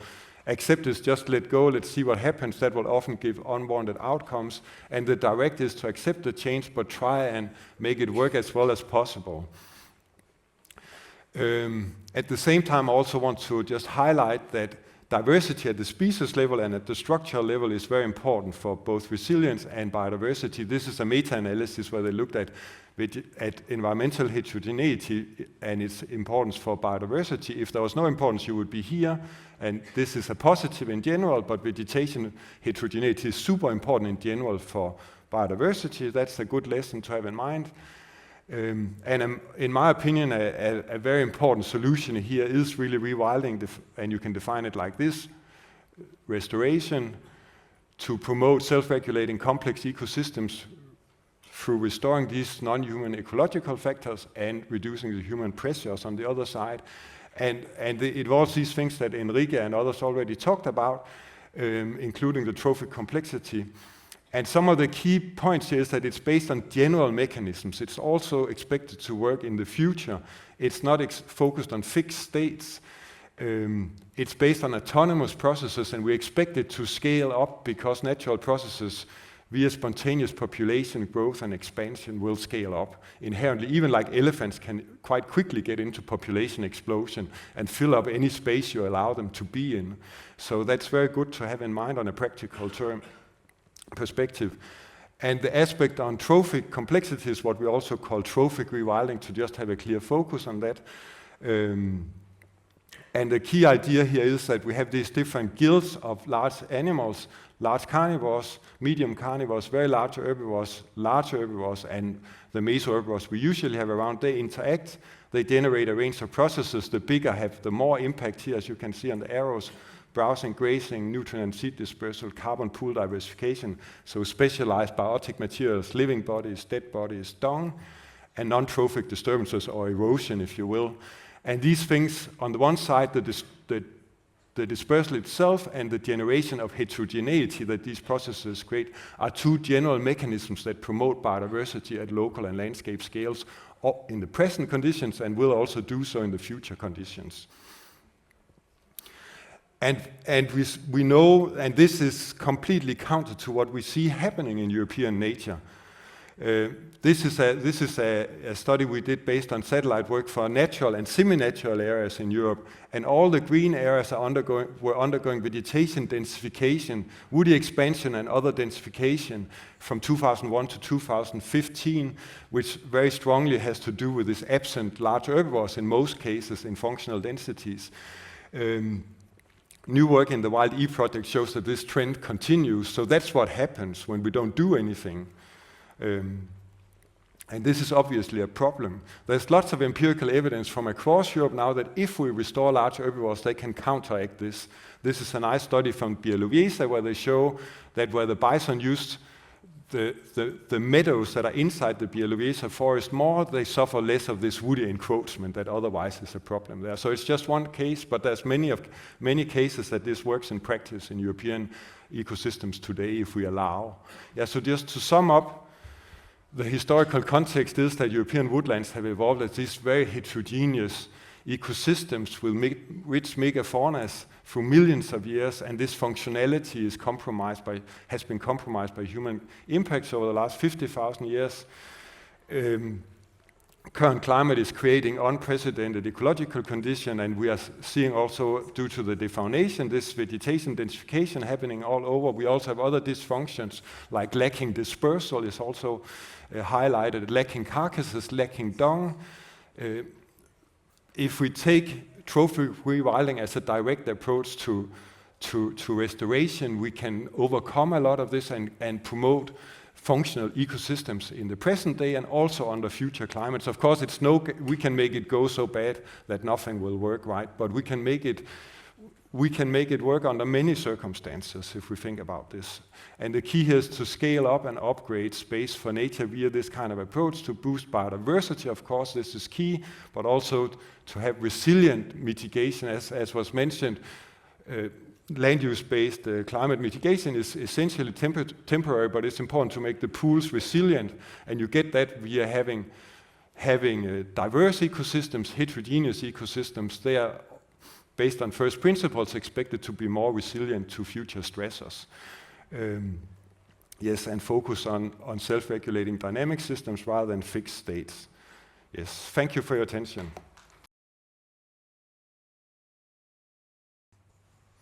Well, first, thank you so much for inviting me in this so interesting environment. The organization asked me to do a kind of presentation about the Gelderse Poort, which is already for 35 years an area where wilder nature has proven to be a solution for some socioeconomic issues, and I hope I can show you something about that. For people who came to live in the Gelderse Poort the last 15 or 20 years, maybe they think that it has always been like this. Natural floodplains with wild herds of horses in it, summer fun on the river beaches, rivers full of fish. Well, I can tell you, when I was a young boy, I grew up in this area, it was completely different. In the early 1980s, most floodplains were intensively used for agriculture. Biodiversity was at its lowest point at that time in the floodplains, and nature reserves, if they existed, were usually closed to the public. To make it worse, in 1986, a disaster at Sandos in Basel happened, and almost killed all the life in the River Rhine. If there were any fish in the river, it went belly up to Rotterdam. And that was the start of the Rhine Action Plan. I think it's good to remember that, because a collaborative program of Switzerland, France, Germany, and the Netherlands indeed greatly improved the river water quality. And shows, I think, when the need is great, and it's good to know in these times, that European countries can indeed achieve a lot astonishing results if they want. And at the same time, in 1986, in the Netherlands, we got a launch of a new spatial concept, the plan OIVA, or in English, it's called the plan Stork. It's a winner of some competitions for spatial quality plans, and actually it's proposed for the first time in 800 years to solve the increasing high water risk with not with higher dikes, but by lowering the floodplains. A new combination of functions was suggested. High water management, mining, and wilder nature in the floodplains, and modernization of the agricultural on the other side of the dike. And the Gelderse Poort position is here at the top of the delta. That's also why it has its name. 13,000 years ago, the Rhine broke through the hills here and started to form its delta there. And as it's situated on the top of the delta, here is it, the diverse splitting point in the main 3 rivers in the Netherlands. It was seen as the place most interesting to bring back wildlife, because then the river would spread it over the delta. If you have, for example, you reintroduce beavers in this area, it's more likely that they will spread over the delta than when you do it somewhere else. So that was the reason that they chose this area for their plans. And in 1989, we started some first pilot projects to test this idea, and we also became aware of the fact that we also should pay attention to the life in the river, because that was not in this plan. Stork was not the case. They were just looking at the functions and separate functions, but we got more interested in the life in the river itself, where filter feeders take out algae from the river and made them available for fish and fish-eating birds and mammals. But that's not longer possible in the main channel, because it's too busy with shipping. So we suggested at that time to create dozens of side channels, mainly old riverbeds, to reopen them again, to create there the habitat for this river ecosystem. And this update of the OIVA report, we called at that time the Living Rivers, and we started Living Rivers campaign all over Europe even, at that time with WWF. But it was also the moment that our main supporter till that time, our National Water Authority, dropped out, because they say, well, so far we liked your ideas, but now you become a little bit too wild, because if you build those side streams, we fear that the mainstream will be disturbed, and we had to do a lot of management. So they didn't support us anymore. And then I learned that you need a good vision, like Living Rivers, OIVA, Stork. You need examples on pilot projects on the ground, where you can walk in your vision, where you can test your vision, but it's not enough. You also need a sense of urgency, and for that reason, sometimes you need a disaster. Well, that came, 1993, 1995, we had serious floods in the Netherlands. We had to evacuate 200,000 people, billions of damage, and within a few years, actually, the Living Rivers campaign became a national policy, Room for Rivers. And I think that's important to know. This triangle, good ideas, pilot projects, and the disaster that makes the urgency clear. And interesting also, to make this happen, to lower the floodplains, we found the clay mining industry as an important ally, actually to pay also for the transition from intensive farmland to nature, and at the same time lower the floodplains and reduce the flood risks. Already in 1993, together with WWF, we signed a covenant with the Royal Dutch brick factories, and actually since then, every single brick made in the Netherlands contributes to rewilding, you can say. In a pace of about 100 hectares per year, farmland is transformed into nature with this engine on the background. And for example, here, this is an area, one of the floodplains that changed in 30 years into this area.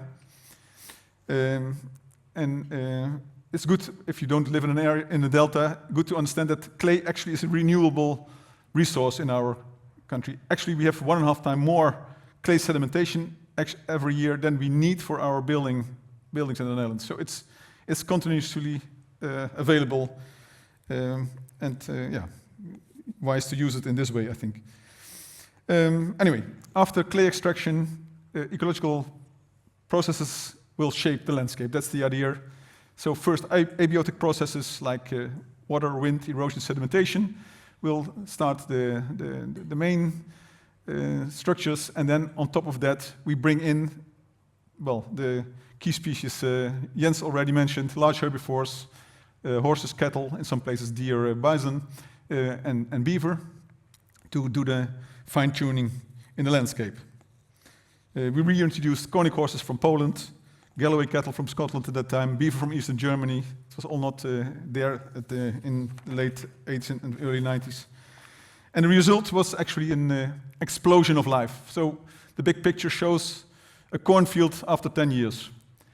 Just to give you an idea, and with the large herbivores, they're grazing, they're browsing, they're creating paths, they're sand baths, they're bull pits, they're healthy shit, they're carcasses. Thousands of species came back to this area.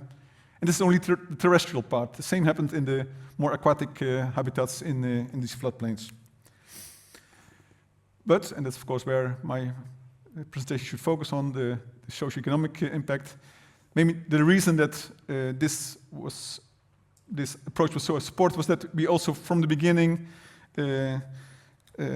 allowed people to explore these areas. So I think the most important success factor is actually that we opened all nature reserves for hikers and bikers to give people also the sense of freedom. And we supported this with an education program in which I think, over 150,000 children took to these areas with their parents, their teachers. We supported all kinds of facilities to allow people, also disabled people, to enter the area. We supported rewilding enterprises, tea gardens, bed and breakfast, ferries to set up this tourism industry. And because of this, we attracted 20 to 30 times more visitors than before, with hundreds of new jobs and adding about 25 million euros per year extra to the economy of this relatively small area. And there's more. Appreciated by more and more people, this area. Also, the brokers start to sell real estate in this area to a higher price. It's just, you have no idea when you start these kind of things. But real estate value in this area is 10% more than in similar areas without rewilding, which in this case contributes between €500,000 and €1 million per year to the local community, to the local municipality. But also paid off for the farmers, these new developments. Some play a role in the herd management in the floodplains, and others responded to the increased flow of visitors. And in addition to their modern farming, they started cafes, a B&B, selling local products, a glamping site, name it. And which also makes them less vulnerable for the fluctuations in the agricultural market. But maybe the social issue that for which nature can but the social issue to which nature can perhaps make the greatest contribution, we think, is healthcare. In the case of asthma, obesity, diabetes, it's now been sufficiently proven that joint exercise in nature can be an important and relatively cheap part of the solution. Perhaps here too, it's only a matter of time before a disaster, and I think it will happen in healthcare, will occur, and the health sector will be prepared to invest more in a natural environment. Again, out of self-interest. Well, since 1989, tens of thousands of hectares have now of new nature have been created, sometimes also in unconventional partnerships. The most challenging probably is the one we did with the gravel industry along the border mews. This industry changed its focus to deliver 55 million tons of gravel, and normally they did it in deep gravel pits with a lot of protest from surrounding environments. Here, with our cooperation, they decided to do this in a surface gravel mining along a river length of 45 kilometers. And here what you see actually is a former channel of only 60 meters wide. We changed it in sometimes a braiding river system of, on some places, 1 kilometer wide, with a lot of biodiversity coming back here. And reducing the flood risks to a big extent. Here, the main picture is the situation after 30 years, after the gravel mining has taken place. And of course, this is all because you expect some disaster in the future. You hope that you can solve the problems with that. But we really had our stress tests. In 2021, we had the highest flood ever. And with a lot of damage upstream, even with fatalities.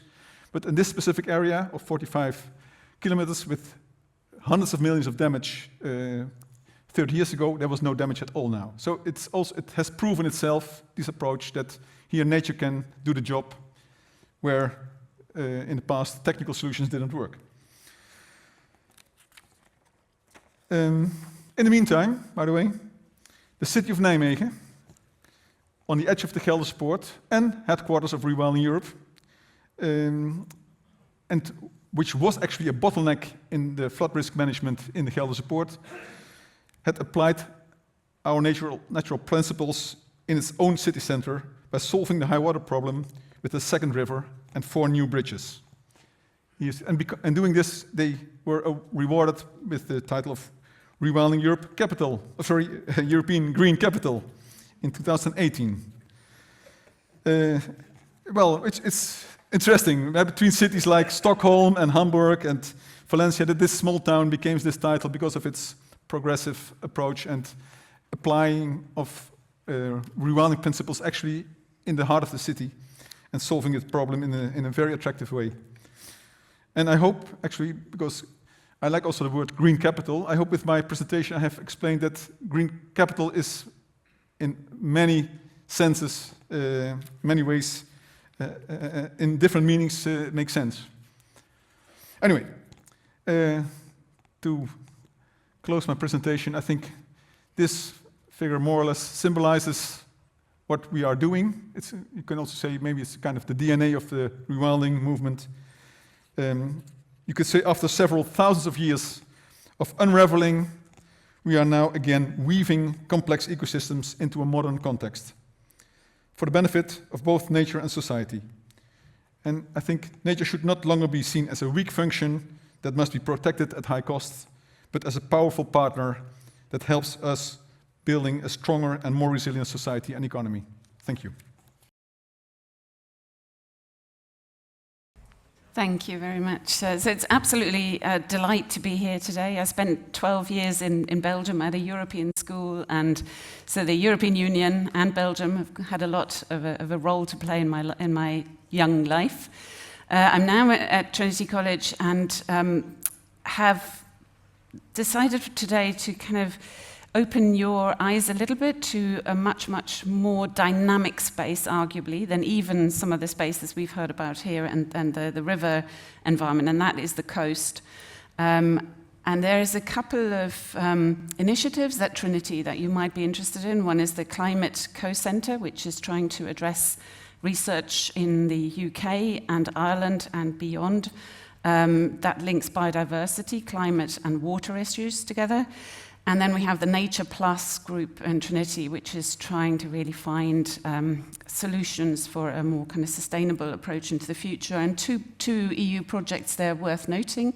One is the Rewrite project, and you'll find out a little bit later, and have heard some of it already this morning. And then there is the Naturescapes project, which is really looking at a whole landscape approach towards restoring, if not rewilding, some of our naturally functioning processes.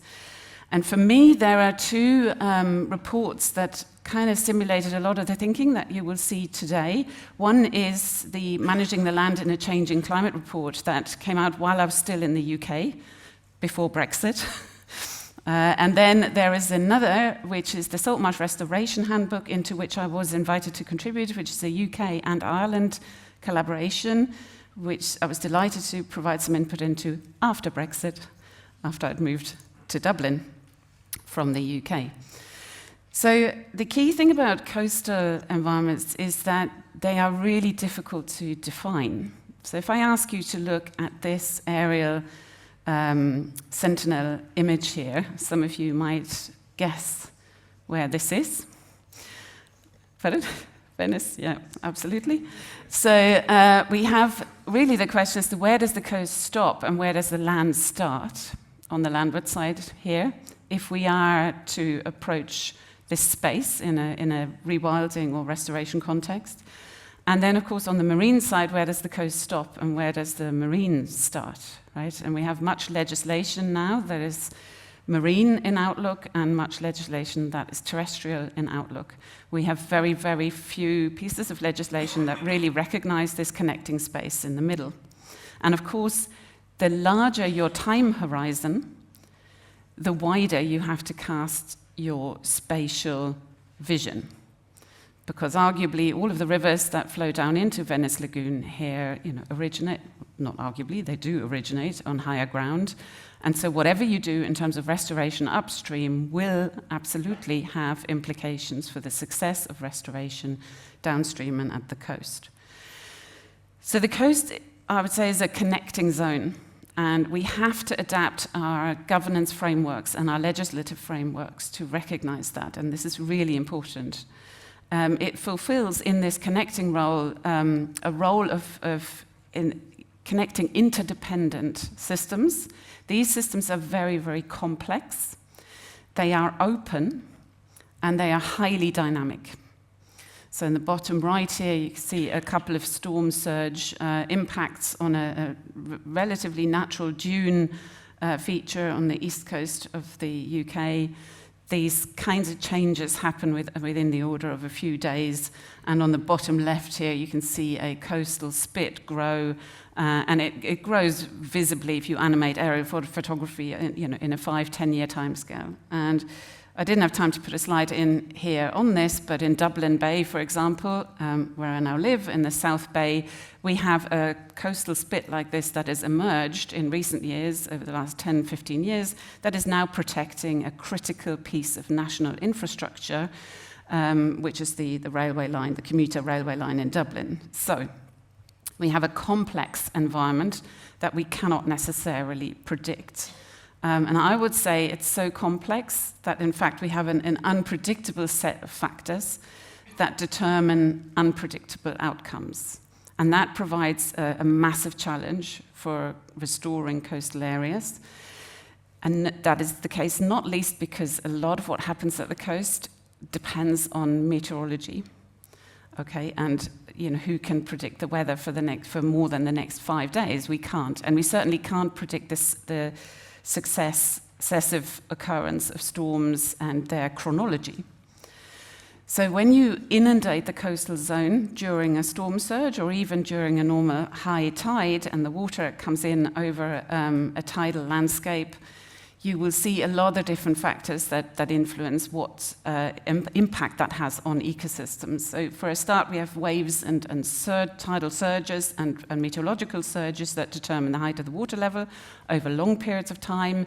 Sea level, of course, is rising, and we heard earlier on the predictions around the changing climate. Well, with sea level rise, we're locked in already into high rates of rise of at least 2 to 3 meters over the next 300 years because of what we've done in the past. So there's nothing we can do now that will prevent us seeing those really high rates of rise over hundreds of years to come. And of course, sediment is delivered to this space and taken away from it. Marine processes affect what happens in this space.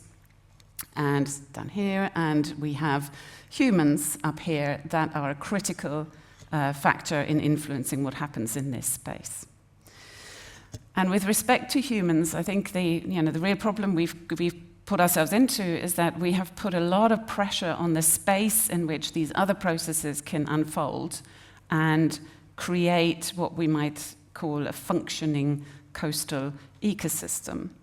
And I've deliberately picked an example here that's not from Europe. It's not the Netherlands.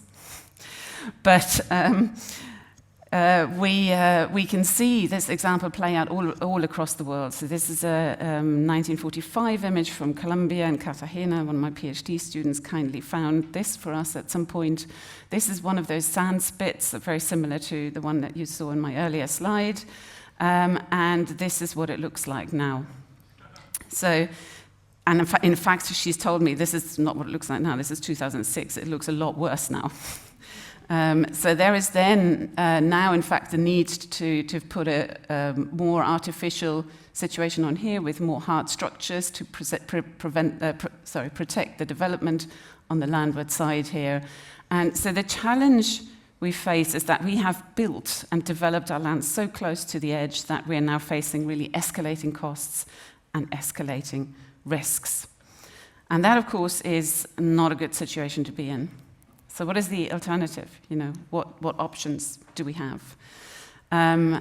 We could try, where we are able to and have the luxury, at the very least prevent this situation getting worse. So we heard some of those messages this morning already. And where we can try to make space for better functioning, fully functioning coastal space and coastal system. And if we do that, there is now ample scientific evidence that those kinds of spaces capture carbon at 2 times the rate of terrestrial forests. And we heard a lot this morning about long-term carbon capture. And of course, these systems are also dynamic. These spaces are dynamic, but at least the carbon capture into the deep soil, where it can't be released to the atmosphere while these types of ecosystems are in place, is there for as long as the ecosystem exists. So biodiversity, of course, is another big benefit that we heard about this morning. These are really critical habitats that allow juvenile fish species to grow up and support our marine fisheries. It's a direct economic benefit there. And of course, bird species critically rely on these environments. And these are migratory, internationally important bird species in many cases. So globally, it's estimated that around 775 million people depend on these environments, and 500 million depend on these functioning coasts for food. That's likely an underestimate, I reckon. We have seen a loss of about 35 to 85% of functioning coastal wetlands over recent centuries. So making more space that those kinds of environments, those ecosystems can come back would also mitigate some of that reduction. And that is in keeping with some of the land use discussions we have heard about earlier today. So where you have a natural shoreline without human intervention, it's really characterized by a slope into the sea, and it is adjusted, or it has the ability to shape its own shape in the way that the slope drops towards the sea in response to the forces acting on it. Now, by far the biggest force acting on the coast are waves, and wind, of course, building up dunes and so on. And if you have hard rock geology, then, okay, we don't really generally have a kind of risk problem. But where we get problems of flooding and erosion at the coast, on shallow coastlines, generally the coast is absolutely able to protect what lies in the so-called high-risk zone behind through having a gradually sloping foreshore or beach, which is perfectly able to naturally buffer wave energy. Now the problem is, so when we then have a change situation, before we get to the problem, if we get, for example, a rise in sea level, then generally the response is that the coast will adapt to that, and it will either allow that gentle slope to move landward, or it'll actually build upwards with a rise in sea level. And that's certainly the case where we have salt marshes, mangroves, those depositional environments. If enough sediment is available, that assumes that we haven't dammed our rivers to prevent that sediment from coming down the rivers. Again, this connectivity between the uplands and the coast, then the coast can absolutely adapt by moving upwards. Now, where we put hard defenses in place, that of course can't happen. And we make the situation many times worse, because not only do we not get a natural response of the coastal environment in this way, but we also get subsidence because we farm and we build on, and we use and drain the landwards of that. So of course we are kind of then locking ourselves into this place where we have no other option than to kind of hold the line, and we need increasingly large interventions. So I think what we really need to start with is a look at where we are somewhat flexible, where we can start to think about alternatives of allowing more space and these kinds of hybrid interventions where we build in some element of a restored coastal dynamic system with a lower defense line and a lower risk zone. And we try to put that into a sort of context of the language of risk when we put this paper together. And you could say that really the restored coast that we're aiming for is kind of a first risk reduction zone. And that doesn't mean that you then can't have other adaptation mechanisms that assist in mitigating flood and erosion risk, but it fulfills a really, really big role in that, alongside all the other benefits it provides with carbon capture and so on. And there are now many examples. I forgot to put the link on this slide here, but there's something called the OMREG database on managed realignment. So if you look that up, it's OMREG, which was put together by a guy in the UK at ABP, at the Association of British Ports, and it provides a map of all the sites where this sort of approach has been adopted across Europe. So you can find these kinds of examples in this OMREG database, and this is just one from the UK, Freeston Shores, where reclaimed land has been made available to tidal flooding. And on account of that, there is now a managed kind of ecosystem here that is becoming more and more wild as we go into the future. There are, similar to the previous presentation where we saw economic benefits of this, now the Royal Society for the Protection of Birds is managing this. There's a B&B here that's doing extremely well on account of visitors coming to go bird watching and so on. And there's a lot of benefits in the local economy that have arisen out of this. So really, I think what we can achieve, if we just have the vision to do it, is an alternative to the sort of situation that we are faced with in many places around our coasts, where we have soft sedimentary coasts being now under pressure from storm surge, sea level rise impacts, is that we see a sort of better connectivity on account of restoration between the land and the sea. That helps a lot of, helps marine fisheries, and it helps also integrate our land management practices and so on. It helps the poorest in our communities, because often it's the poorest in our communities now that are left behind without solutions for these kinds of erosion problems there. And it's precisely in those areas where we can restore and recreate some of those natural dynamics, which then has all the economic benefits and health benefits that we've already heard about with this great example from the river restoration. So we're really helping to maintain threatened livelihoods and create new livelihoods in this process. We are enhancing health and well-being. And I think one of the most important aspects of this potentially is a reminder that we live in a dynamic natural system that we are an integral part of, and it teaches respect for that, I think, by this kind of approach. And of course, it develops a more sustainable industry and economy. So my key points here are really that if we're looking beyond the dykes, it means that we need to accept the fact that we can't ever be fully in control of something that is so as complex as a coastal dynamic system. We need to avoid this situation of escalating risks and costs. And we build a better future for people, biodiversity, and climate. And all of these are intricately connected. And water quality should really be in here as well. And it's the win-win benefits that we gain by addressing all of those elements together that I think makes the most financial and economic sense for us. And I'm not convinced that we've really highlighted that enough in our policy sphere, that those are all connected, and that the kind of vision we can create is one of increased benefit rather than decreased. And also, I think in my response to the rewrite survey earlier, I think that there are potentially a lot of benefits that we don't even realize yet. I've seen the whole story around ecosystem services and ecosystem benefits and so on emerge in my 30 years of working in this space.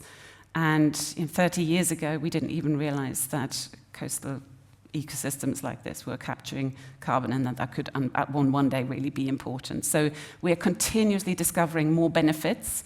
We are part of the natural system, so to me it's a no-brainer to look at how we can create a better vision into the future. So. Thank you very much, Katrina. Okay, good afternoon, everybody, and I'll try to keep you awake for the next 20 minutes. So, legal barriers and solutions. And I got some input from another group of biodiversity lawyers. We have a legal working group under SER Europe. We are a think tank on ecological restoration law, and we consist of about more than 20 experts in biodiversity and in restoration law. So, and I used their input and also some of their publications as the basis for this presentation. Before starting talking about the barriers and the solutions, first a quick recap. So we already have restoration obligations under current legislation, the Birds and the Habitats Directive, which, according to several colleagues of mine, this was still a book written in 2015, Europe's Nature's Best Hope, because it is good legislation. Unfortunately, we see, as we already heard, that our nature is not in a good state. Species and habitats are predominantly in an unfavorable conservation status. So what can be improved on the current legislation? Well, first of all, implementation. That's the main problem. But also the focus was on conservation, and we need more focus on restoration in light of the degraded state.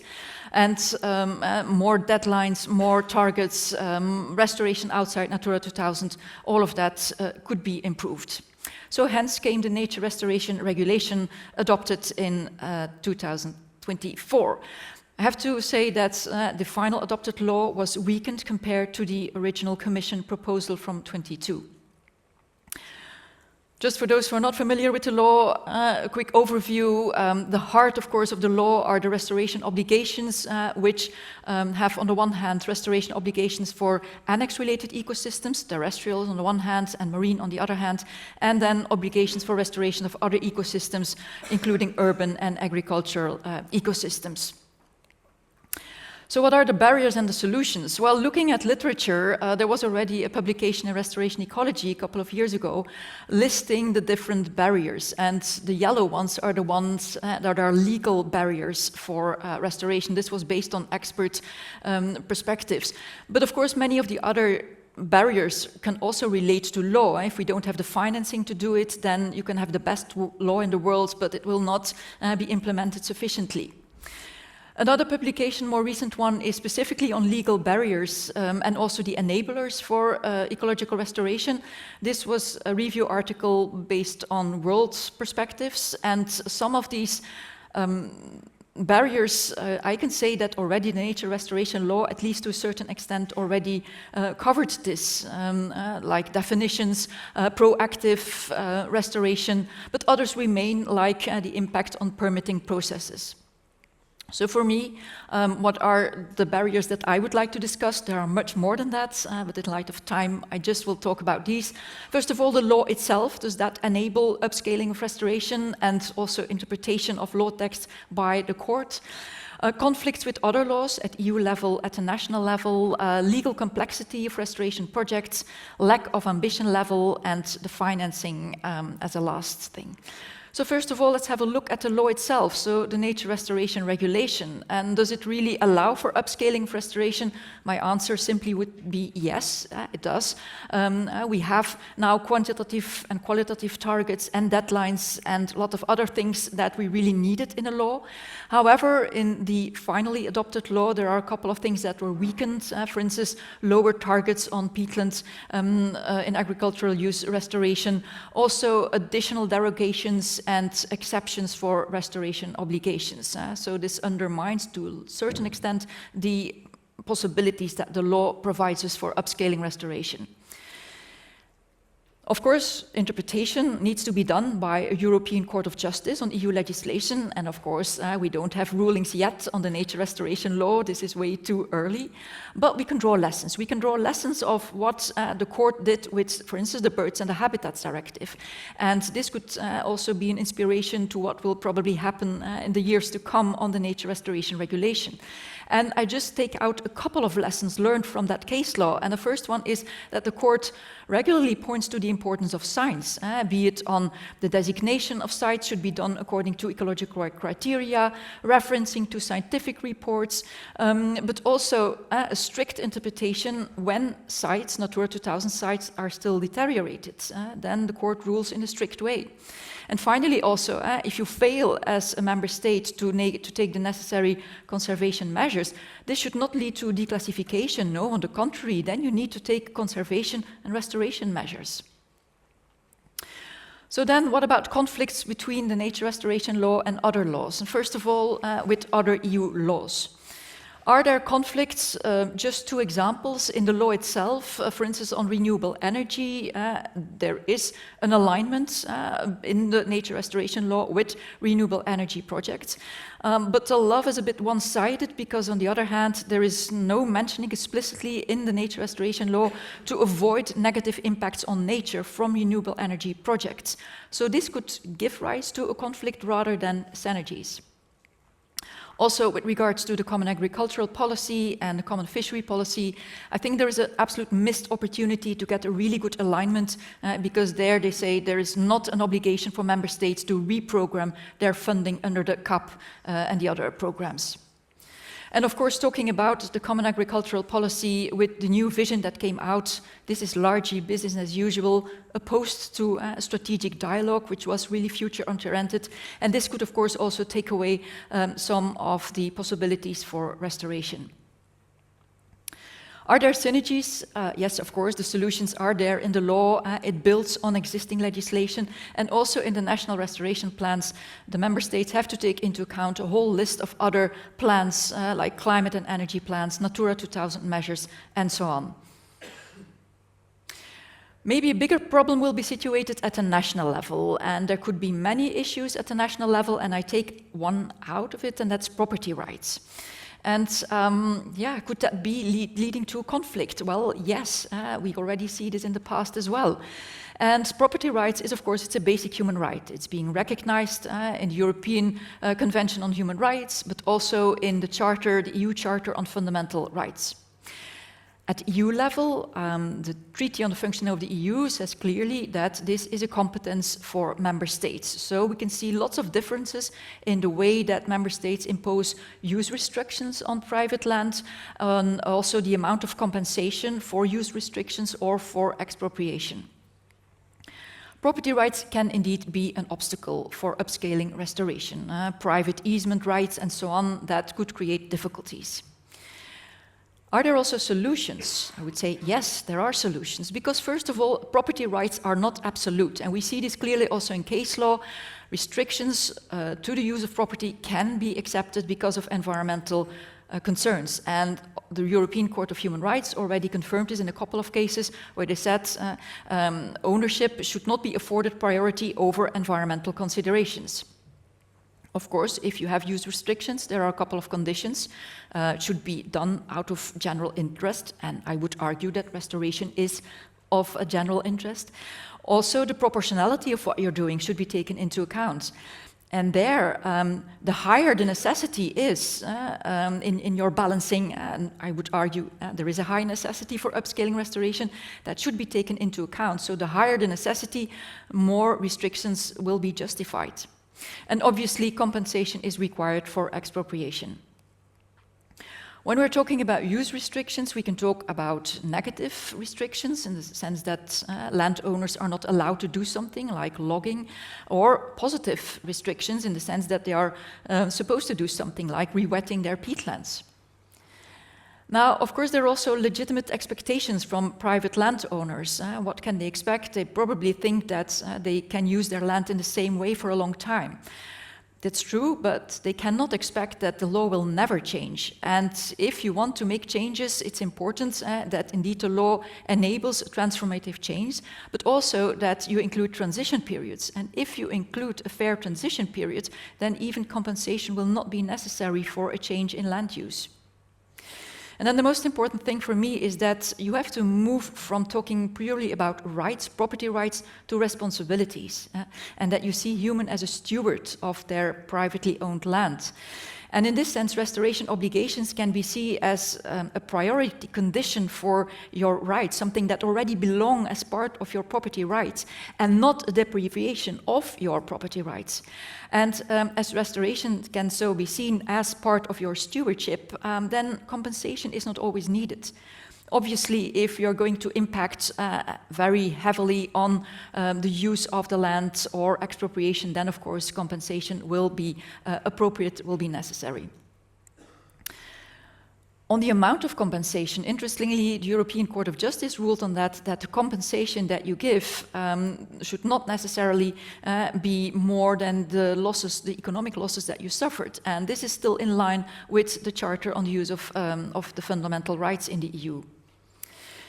There could also be positive elements on property rights. If you've got land belonging, for instance, to NGOs, to nature NGOs, and so on, there are, of course, opportunities for restoration. And there are a couple of conditions. If you want this to work well, it should be science-based. The possibility of subsidies could really help in that regard. The quality needs to be required, and therefore we can have standards of best practices of restoration. And that should be controlled by the government, and that means that the government should have enough staff to do so. If we're talking about standards, we already have standards at the international level. We've got them from SCR, we've got them under the UN Decade, so this can form an inspiration also at the national, at the local level. I come to my next point, legal complexity of restoration projects, where I'll guess that the practitioners amongst you will probably have suffered already from this legal complexity. So, is it a struggle? Is it a burden? Yes, absolutely it is. We're talking about procedures on environmental impact assessments and permits and all of these things. Is the solution then to get rid of all of that? Maybe you would think yes, but be careful with it, because getting rid of that could first of all be leading to an objection from other stakeholders, like there's an injustice, there's an imbalance here. But on the other hand, also, if you have your environmental impact assessment, if you have your permit, that could sort of safeguard you against possible legal actions against your restoration project. So maybe it's not a good idea to get rid of them altogether. What are maybe more balanced things is that if your restoration project is part of a broader management plan, that you don't need to get all additional permit requirements. And for instance, the Habitat Directive says we need to have an appropriate assessment, but not for those projects that are directly related to the management of the site. And another possibility is you would have an environmental impact assessment and a permit requirement that you can exempt from having all of this when it is restoration done on behalf of the government. And we have an example of this in Belgium legislation on our marine environment, where indeed projects on behalf of the government are exempted from the permit requirements, after positive advice from the competent scientific body. I think that's an important condition to add as well. Lack of ambition, of the ambition level that we need to upscale restoration. So we need to go upwards the whole way, but we sometimes see that we're going downwards. And that's the difference between having the law text analyzed. We can have a good law, but we can have bad and ugly politics, as this cartoon is telling us. And that's often the problem, the lack of implementation, the lack of ambition level at the implementation of a good law. And I want to refer to my Dutch colleague, Kees Bastmeijer, who gave a speech, and he called this problem grenzen aan het geknoei. It's in Dutch, and if I translate it, not so good translation, but limits to mess, limits to the legal mess. And what does he mean by this? He says he points to the problem that there is a systematic lack of implementation and frequent use of derogations. done by the government and by the lawyers working for the government. And so he says, well, we are running into limits. We are running into ecological limits. We are not keeping ecosystem services available, and we have structural problems, nitrogen overload, biodiversity loss, we have poor water quality, and so on. But we're also running into our socioeconomic limits, because, of course, we don't achieve the nature goals that we put forward, and then the law keeps on backfiring, and we keep on having court cases, and even have to intervene in existing permits. So that's the legal mess we are in. Can we solve this? Yes, and we can come from a legal mess to a legal certainty. If we have ambitious restoration, we can really provide structural solutions to structural problems. And our main reasoning behind this is that ambitious restoration gives more legal certainty. Why? Because if we have resilient, restored, well-functioning ecosystems, they will allow more flexibility in human activities. You can compare it to an ill person. An ill person, the first thing that you do, it will completely drop dead or become even more ill. Well, it's the same with an ecosystem. So you really need to have strong, healthy ecosystems. Also, when it comes to where and how restoration will be done, clear planning, strategic planning in your national restoration plan can also lead to legal certainty.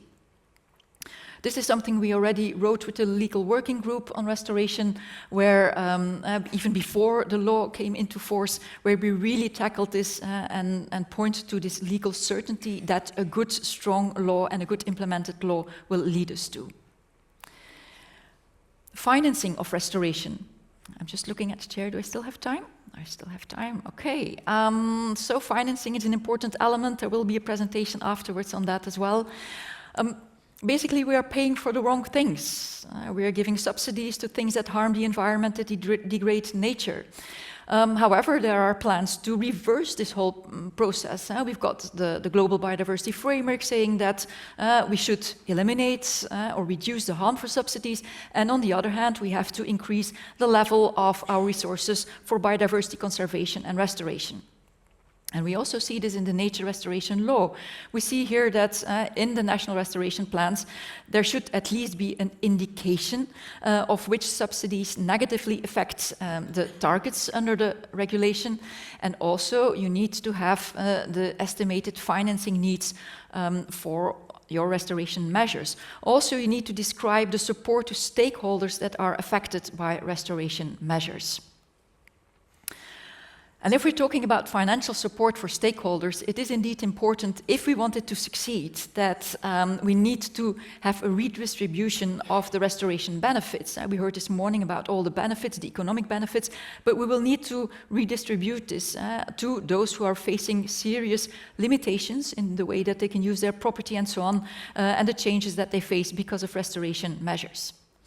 Now, financial support should be fair, but it should not be excessively high, and it should also not be necessarily permanent. This is just something that you should need in a transition period and not sort of like permanent or forever. Examples of legal possibilities to include those financing in laws could be payment for ecosystem services, but we also already heard carbon removal certification schemes and so on. I'm not going further into detail on that, but it's just to mention that there are, if we think about it in a creative way, we can find solutions to sort of redirect this financing. So my conclusions, we have legal barriers, yes, absolutely, but I think with a bit of political willingness, we can largely overcome those barriers. And the main message, takeaway message is restored and healthy ecosystem will grant more and not less legal certainty. If you want to find out more about legal issues, this is my last slide, then I can already notify you that there's going to be a special issue in Restoration Ecology, and in the coming weeks and months, articles on legal issues will appear on a rolling basis. So if you're interested, I would say all have a look at Restoration Ecology. So thanks for listening. Good afternoon, everybody. So the title of my speech is Integrity, Clarity and Utility. Of course, you could turn it around. You start from utility, which you try to generate, but you have to be clear about goals and you have to remain integer. That's all. That's only small beginning. Another beginning is a reflection on governance, because it's a mysterious term. I want to show two dimensions between governance and government.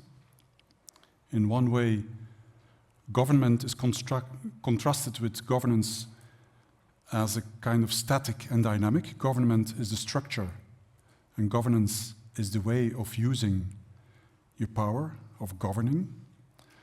The other way of looking at it is government is hierarchical, is top-down. Someone is the boss, the other ones listen, as in an enterprise. And governance would then be equal powers, or powers that cannot exclude one another, influencing one another. Two types of looking at government. Now what we have here is 3 councils that have advised on the nature restoration law. 3 advisory councils, because we have a network, the EEAC, European Environmental Advisory Councils. I happen to be vice chair of this network. And so in the past year, some councils have given an advice. We have the German Council, the Zaakverstandenraad voor Umweltfragen, who work together with an advisory board on biodiversity and one on forestry. Scientific panels, they give a huge advice. Then we have the Finnish panel of sustainability, who together with nature panel, forest panel, climate change panel, also scientists, give an advice. And then we have the MINA-raad, my council, Milieu en Natuur, Environment and Nature, who also give an advice. Now the difference is that the first 2 are scientific panels, and we are a panel of stakeholders. And we also cooperated with the Social Economic Council, with the Farmers' Council, with the Spatial Planning Council, in order to get our advice. And at the beginning of the process, the atmosphere was hostile. Some people who participated are in the room. At the end, it was slightly less hostile, and anyway, we had a consensus advice. And that was the good thing about it. And if you now take the 3 advices together, that's what I did for you. I stumble upon the fact that we have lots in common. So it's even better than expected. We came to intelligent open doors, because still it's open doors, and even the things I will tell have partly been told this morning. But the nice thing is that these councils did it. And we are even going further, because in a short while the Portuguese CNAC will also, that's the Portuguese Council for Sustainable Development, will also be advising on the implementation of the nature restoration law. And the CATS, the Catalonian colleagues, will do the same thing. So that's good news. Now, what is the vision of the councils? The vision is this. The councils recognize the importance of restoring ecosystems within their countries. That's not so evident. Some councils came in and didn't recognize it. And why do they recognize it? Because in the dialogue, we could make we could substantiate the thought that, as has been expressed this morning, often nature restoration generates a lot of, can generate a lot of ecological and social benefits. And this is the utility that I was talking about. But the central condition is that the implementation would be efficient, effective, and fair. Now, efficiency, effectiveness, and fairness are the 3 traditional values of policy analysis. And most of the times, especially economists, like to work with the first 2. That's the main thing of cost-benefit analysis. Let's do it in an efficient way. Let's be effective. Fairness is a lot more difficult. And in order to operationalize this, you have to think the following. The complement of effectiveness is that you have result. The complement of efficiency is that you have reached this result with the least costs, or vice versa, that you have used your money as good as possible. And what is then the complement of fairness? The complement of fairness is that you have trust and loyalty. So instead of considering fairness as something impractical and far away and undiscussable, let's consider fairness as something very practical. It's very practical if everybody trusts you, and it's very practical if you get the loyalty of all your partners. It's very practical to have this. And that's the main, when I synthesize the 3 advices of the councils, that's the main message, which is congruent with what has been spoken about this morning. Okay, now I'll delve into the six slides. I will show some content on governance. 2 of them will be about knowledge. 2 of them will be about integration. 1 on consultation, 1 on regulation. I could do one on finance as well, but the next speaker will talk about finance. I just want to mention that in the discussions, the problem of harmful subsidies was very difficult. So it was very difficult to discuss this. At the beginning, most partners even didn't want to know that it was in the regulation. They negated it. So it is a very difficult topic. That's for the next one. So I will present you 6 challenges and then some types of solutions that the councils have done. The first challenge is provide knowledge that joins in with the existing knowledge for your partners, because, as experience shows in reality, if you climb a mountain, you don't know how high it is, and you don't know the details about the route, then the mountain seems a lot more problematic. So the moment you can explain what needs to be done in a clear way, you're a lot further. And what do we propose? Here one. Combine the knowledge of the social economic challenges of your partners, try to comprehend them, their challenges, and combine this with insight into the causes of deterioration. Assess effectiveness, and not only the beneficial choices also the social economic effects, but as a basis for coming to beneficial choices for the social subsystems you are talking about. And last but not least, identify opportunities for regional economic development, especially food and forestry systems. Now, what have I to add to this? These challenges of the other party. You can do 3 things with them. You can be honest and take them seriously. You can be dishonest and pretend to take them seriously, but often it's in between. Often you yourself don't know really what you think about these challenges of the other partner.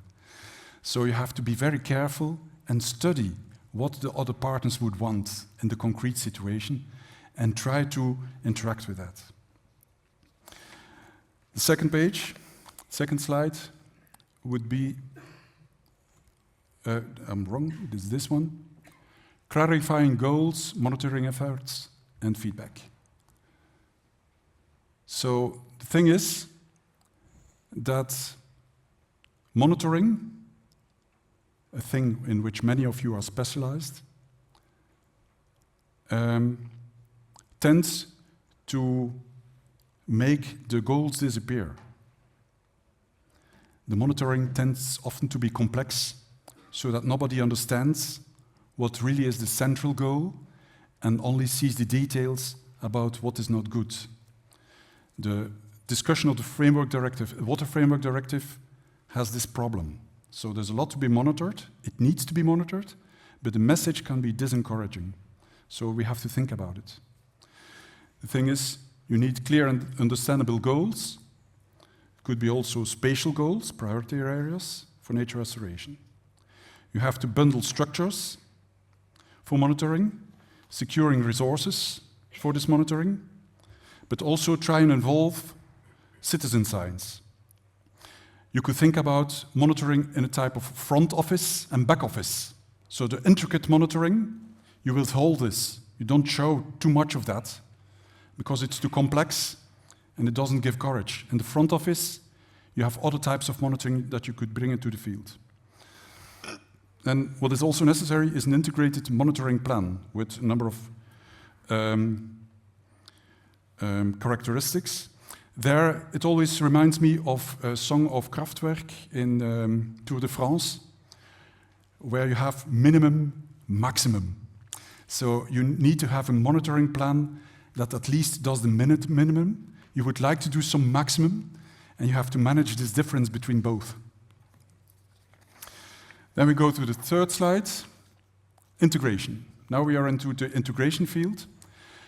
I was not directly thinking about the integration of the type that was Arndt describing, in the sense of integration of huge complex law entities, but integration for the subjects themselves, the landowners, the farmers, etc. Because for them, nature restoration is kind of a top of an iceberg, and underneath there are a lot of other obligations that are related, and that all together, taken all together, appear as very complex for them. And so it's this type of integration that is a challenge. Bring the thing to the people in an integrated way. So first of all, indeed, you have to go through all these general frameworks, which are congruent or not congruent, and you have to strive for a work-with-work approach. If you can solve something in one framework, well, that could be helpful for the other framework. And as a government, you have, again, to consider in front office, a kind of one-stop office shop, where people can come for questions and for help. It's very non-productive if there's too much places where they have to consult. The last thing is the nicest one. You have to consider introducing restoration midwives, experts that go into the field, that know the people in the field, that are trusted by these people, and that help these people to work towards solutions. Now, the trouble is, those midwives have to be good and trustworthy. If you remember the novel The Castle of Franz Kafka, at the beginning, the surveyor, which tries to build a meaningful relation with the castle, gets help from the castle. He gets 2 assistants, and the nightmare increases. So you have to have good midwives that are acceptable for the people. I have to go some faster. Okay. I go faster because I go to the end. So policymakers, that's you have on all levels, but you have to negotiate. Especially the local and regional authorities are important, and you have to strive for communicating opportunities. And if they undertake initiatives, play with them. Go into play with them. That's a bit the Hilde support is a bit that's kind of play that has been played. You have to avoid the roller coaster of discussions, and if you are in it, fasten your seatbelts. Have a good communication plan, build trust.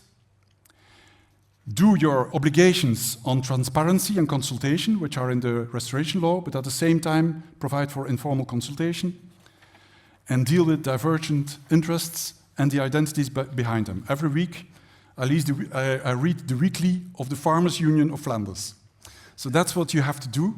You have to know them. And then the regulations, it has been spoken about. Arndt has done this. Specific approval procedure for large-scale projects would be important.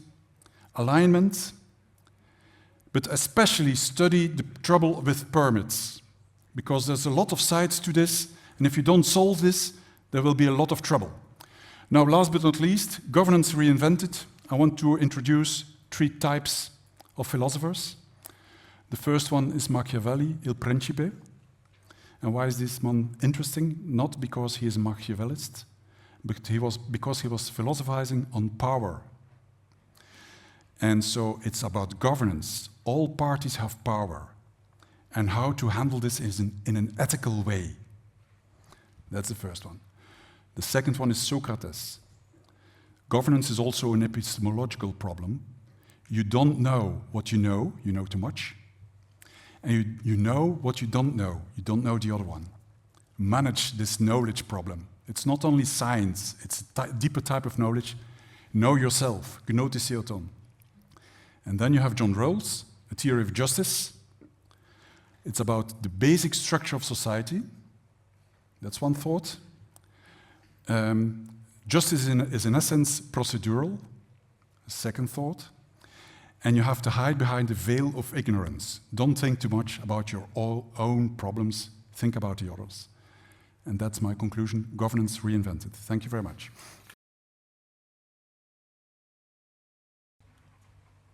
So we've heard a lot, and I hope everyone in this room is now convinced that restoration is needed, is possible, vaguely how we do it, and of course it is enshrined in anything from international commitments we've signed under the CBD all the way to EU strategies, nature restoration law, and the rest of it.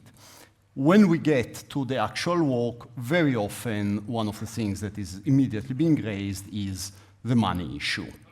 And there is the old American dictum that conservation without money is just conversation, and that tends to be a very strong narrative also when it comes to restoration. Now, I will try to make the following case. So first of all, that restoration is actually not necessarily about spending money, and not necessarily about spending new money, and not necessarily about spending a lot of money. But to the extent that it does cost money, and it does cost money, I will argue that we need to maximize and optimize the opportunities that we already have, and they are many. And finally, I will make the case that notwithstanding those first 2 points, we actually do need fresh money, and that there is a big role there for the EU, and particularly for the next EU budget. So I've put up this funny story that probably many of you have read recently about the bunch of beavers that have done for free the work that authorities have been trying to do for a few years and planning to spend quite a lot of money on. There is a wider morale there. In many cases, if we give nature the possibility, nature will do at least part of the work for us.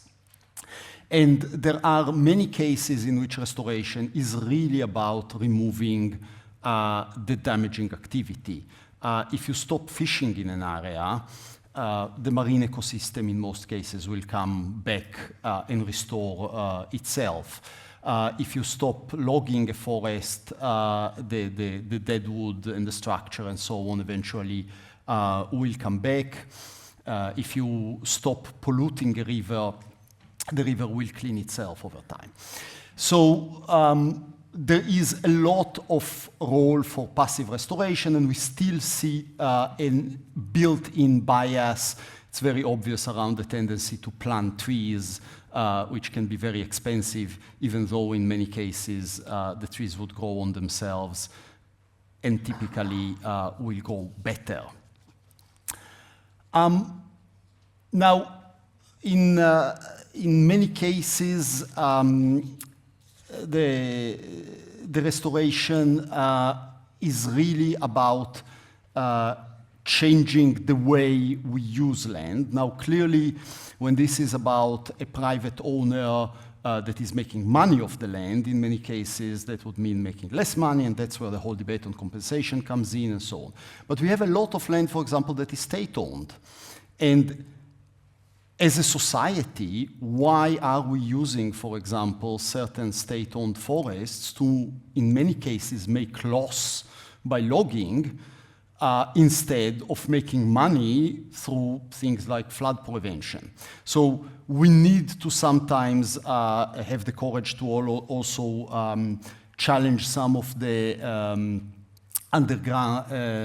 underpinning economics of that.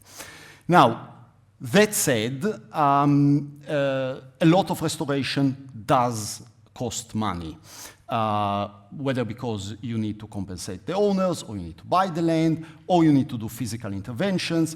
Even classic let-go rewilding in many cases have upfront costs in terms of fencing, in terms of moving dykes, and so on.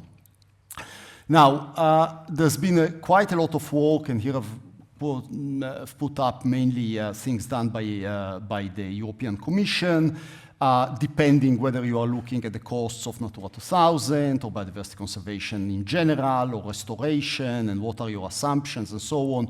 You can play with the numbers, you can get different numbers, but the numbers tend to be in the kind of, let's say, up to 20 billion type of figure.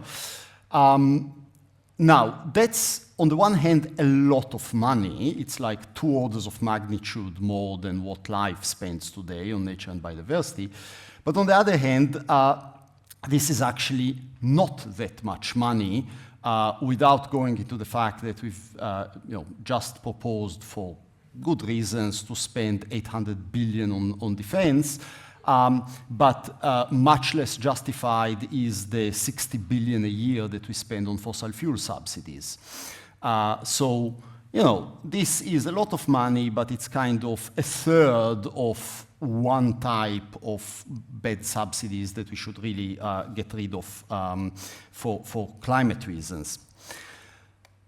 Now, the other important thing is that when we talk about the costs of restoration, we really, really need to insist that those are not costs, they are investments. Now, first of all, they are investment in just our survival, because with what is happening with climate change and biodiversity, there simply is no future for humanity, certainly not for our kind of civilization, and ultimately, in a dead biosphere, there is no economy, no jobs, no economic growth, none of those things, and this is something that still hasn't sunk in. As a society, we are still in denial about it. But even in very, very narrow economic, traditional economic sense, in most cases, nature restoration pays back for itself. Commission studies have found between 1 to 8 and 1 to 38 rates of return on investment. Now, obviously, in many cases, those are misaligned. The authority that spends the money on the investment is not getting back on their balance sheet the benefits from someone else not having his house flooded or some tourism business making a profit from it. But connecting those things is really, really important. Now, then we get to the point where it's not like we don't have money in our society, and it's not even like we don't have public money, or for that matter, EU money. We have a whole bunch of EU funds that are already available to the member states. The problem is that the member states, more often than not, prefer to spend that money on their politically favorite cronies rather than on what's actually good for society. Let's say things as they are. This is particularly grotesque in the case of agriculture, but it's true in many other cases. As has just been said, this is a very painful debate because the people who get the checks today love their checks, and if they get a sense that they might get smaller checks, they start screaming. And there is this asymmetry, even, for example, within the farming community. The reason why the status quo is there is because the people that milk the system today are the people who run the farm unions, are the people who run, in many cases, the agriculture ministries, and the asymmetry is that the people that get the check today know how much they would lose if they didn't get the check. The people who would get the check tomorrow, in many cases, don't even know the debate is happening and certainly do not know that they might get something out of it. So one side is kind of systematically more vocal than the other side. But there are estimates that there are about 16 billion euros already today available for the member states potentially for restoration from existing funds. Now, this is even bigger at national level when you look at things like the huge amounts of money that we spend on flood protection. and it is a choice to spend the money on an even higher dike that will make things even more dangerous rather than spending it on the kind of things we've seen earlier. Just to take an example that drives me nuts when I go hiking in this country, a lot of restoration could be done by simply not replanting the bloody spruce plantations after you've clear-cutted them. People clear-cut it, sell the trees, and then public authorities use taxpayers' money to pay them to replant spruce that will never be harvested because of climate change. That's lunacy, so there is a lot of money that we could repurpose. The Commission is committed to look at funding sources by mid-August. Let's hope they will do a good job. It will be certainly an interesting reading, although I suspect there will be some heavy political editing of it, but that's because I'm a known pessimist and I'm waiting to be surprised. Now, the issue of perverse subsidies has been raised before. We are spending a lot of money, and a lot of money is, for example, the colleagues from WWF have calculated between 34 and 48 billion euros a year in environmentally harmful subsidies in the EU. Now, of course, you can have endless discussions about where you draw the line and what is harmful, and maybe some of it is harmful for the environment, but it's doing some social good and so on. But there is a huge potential there. We have been looking again and again and again over decades at CAP spending. Most of the CAP spending is bad for the environment, bad for farmers, bad for society, and good for a tiny, tiny amount of beneficiaries. Despite of that, it is actually getting worse. At the time, to give, again, a bit of reality check, the Agriculture Commissioner has committed to remove basically the anti-fraud controls from the CAP. So now we are not only, not requiring people that receive public money to at least not trash the environment, we are now going to not even check whether they are the people who say they are and whether the money has gone where it's declared to have gone. That's the power of the farm lobby at the moment, and it's something that sooner or later, European society will need to deal with. Otherwise, we will be heading into the kind of collapse where we are still headed at the moment, as a few colleagues have shown earlier. Now, there is a big opportunity coming, potentially, which is the next EU budget.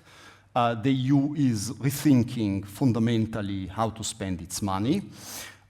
In a sense, the opportunity for a real change has never been that big.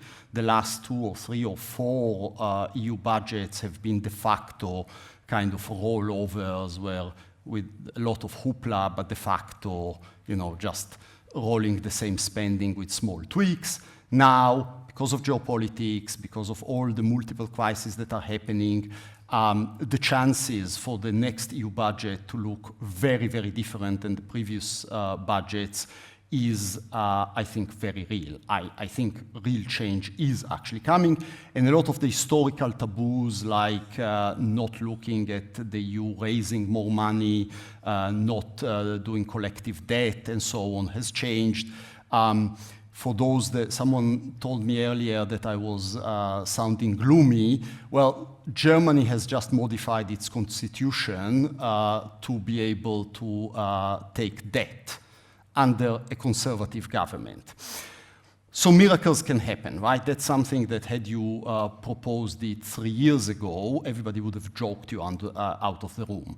So the nice thing of living in the kind of weird and frightening times we live in is that the impossible becomes possible very, very quickly.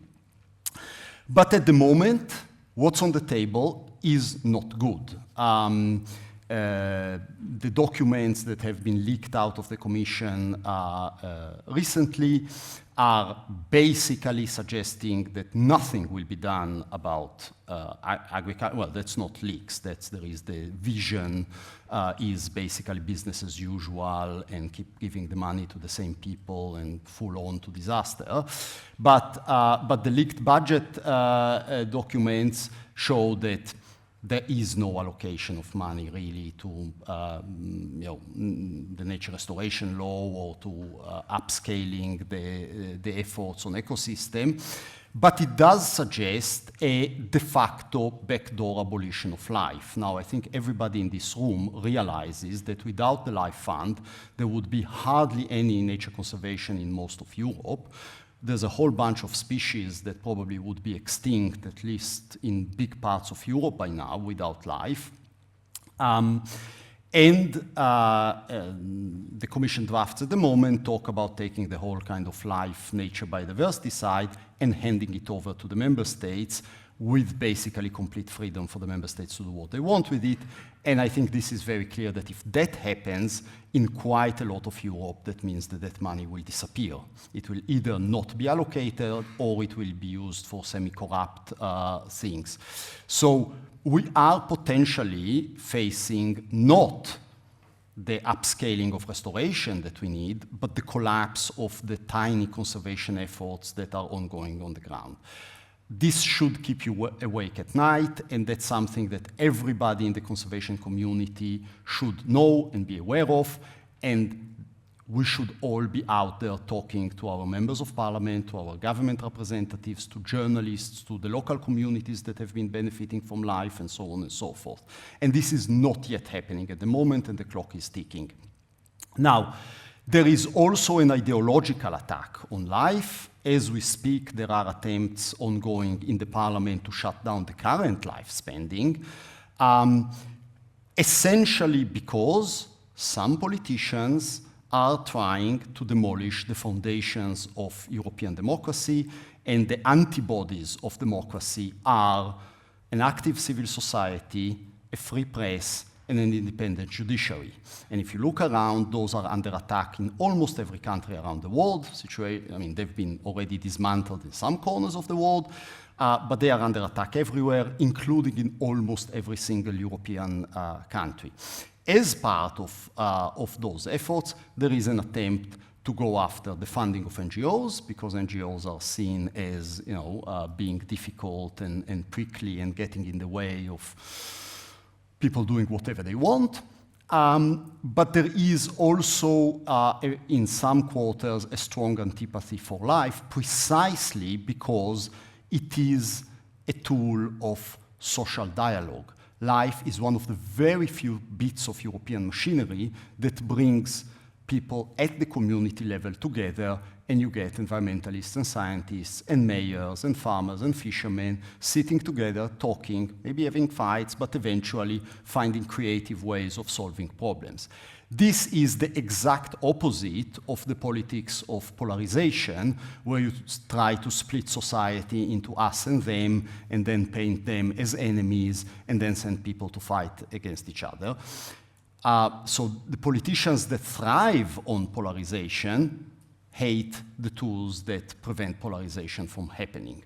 Now, we need to wake up those European politicians and opinion leaders that do not want us to end in the dark place where the US has already ended. They need to wake up, hit the brakes, and start reinvesting in the infrastructure of democracy. And I would argue that life is one of those infrastructures of democracy. Yes. Still have a minute and a half under my calculation. In any case, we need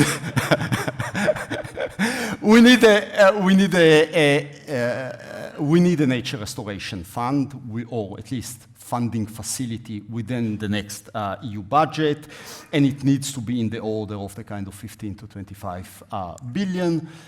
Now, finally, one thing that Commissioner von der Leyen has put on the table is biodiversity credits.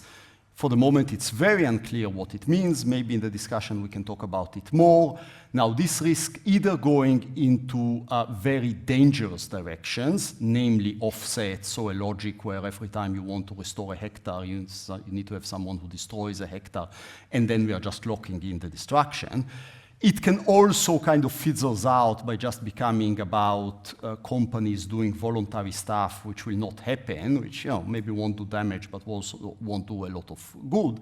But it could also be the door to have a proper discussion on how do we get sectors that depend on biodiversity or impact biodiversity, I'm thinking about agro-food, insurance, and so on, to carry part of the weight of the restoration effort that we need, and how do we leverage new resources so that in times of budget constraints, we can top up the public funds that we need.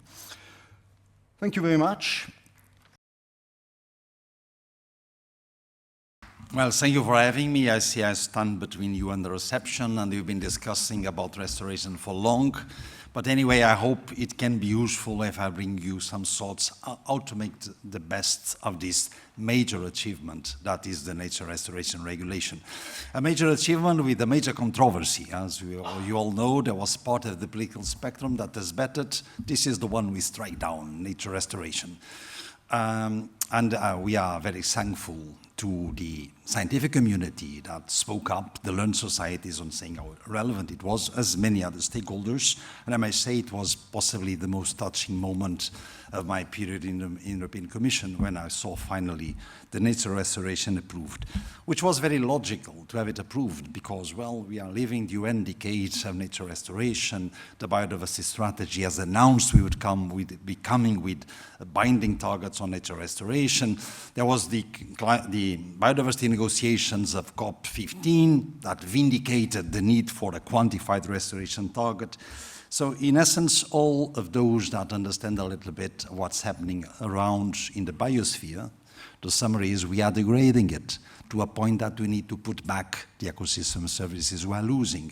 And another big lesson we all know, the Earth systems are deeply integrated. So no, you cannot solve climate change without solving nature loss. No, there are no tipping points only on climate and not on nature, as I heard someone say in the European Parliament once.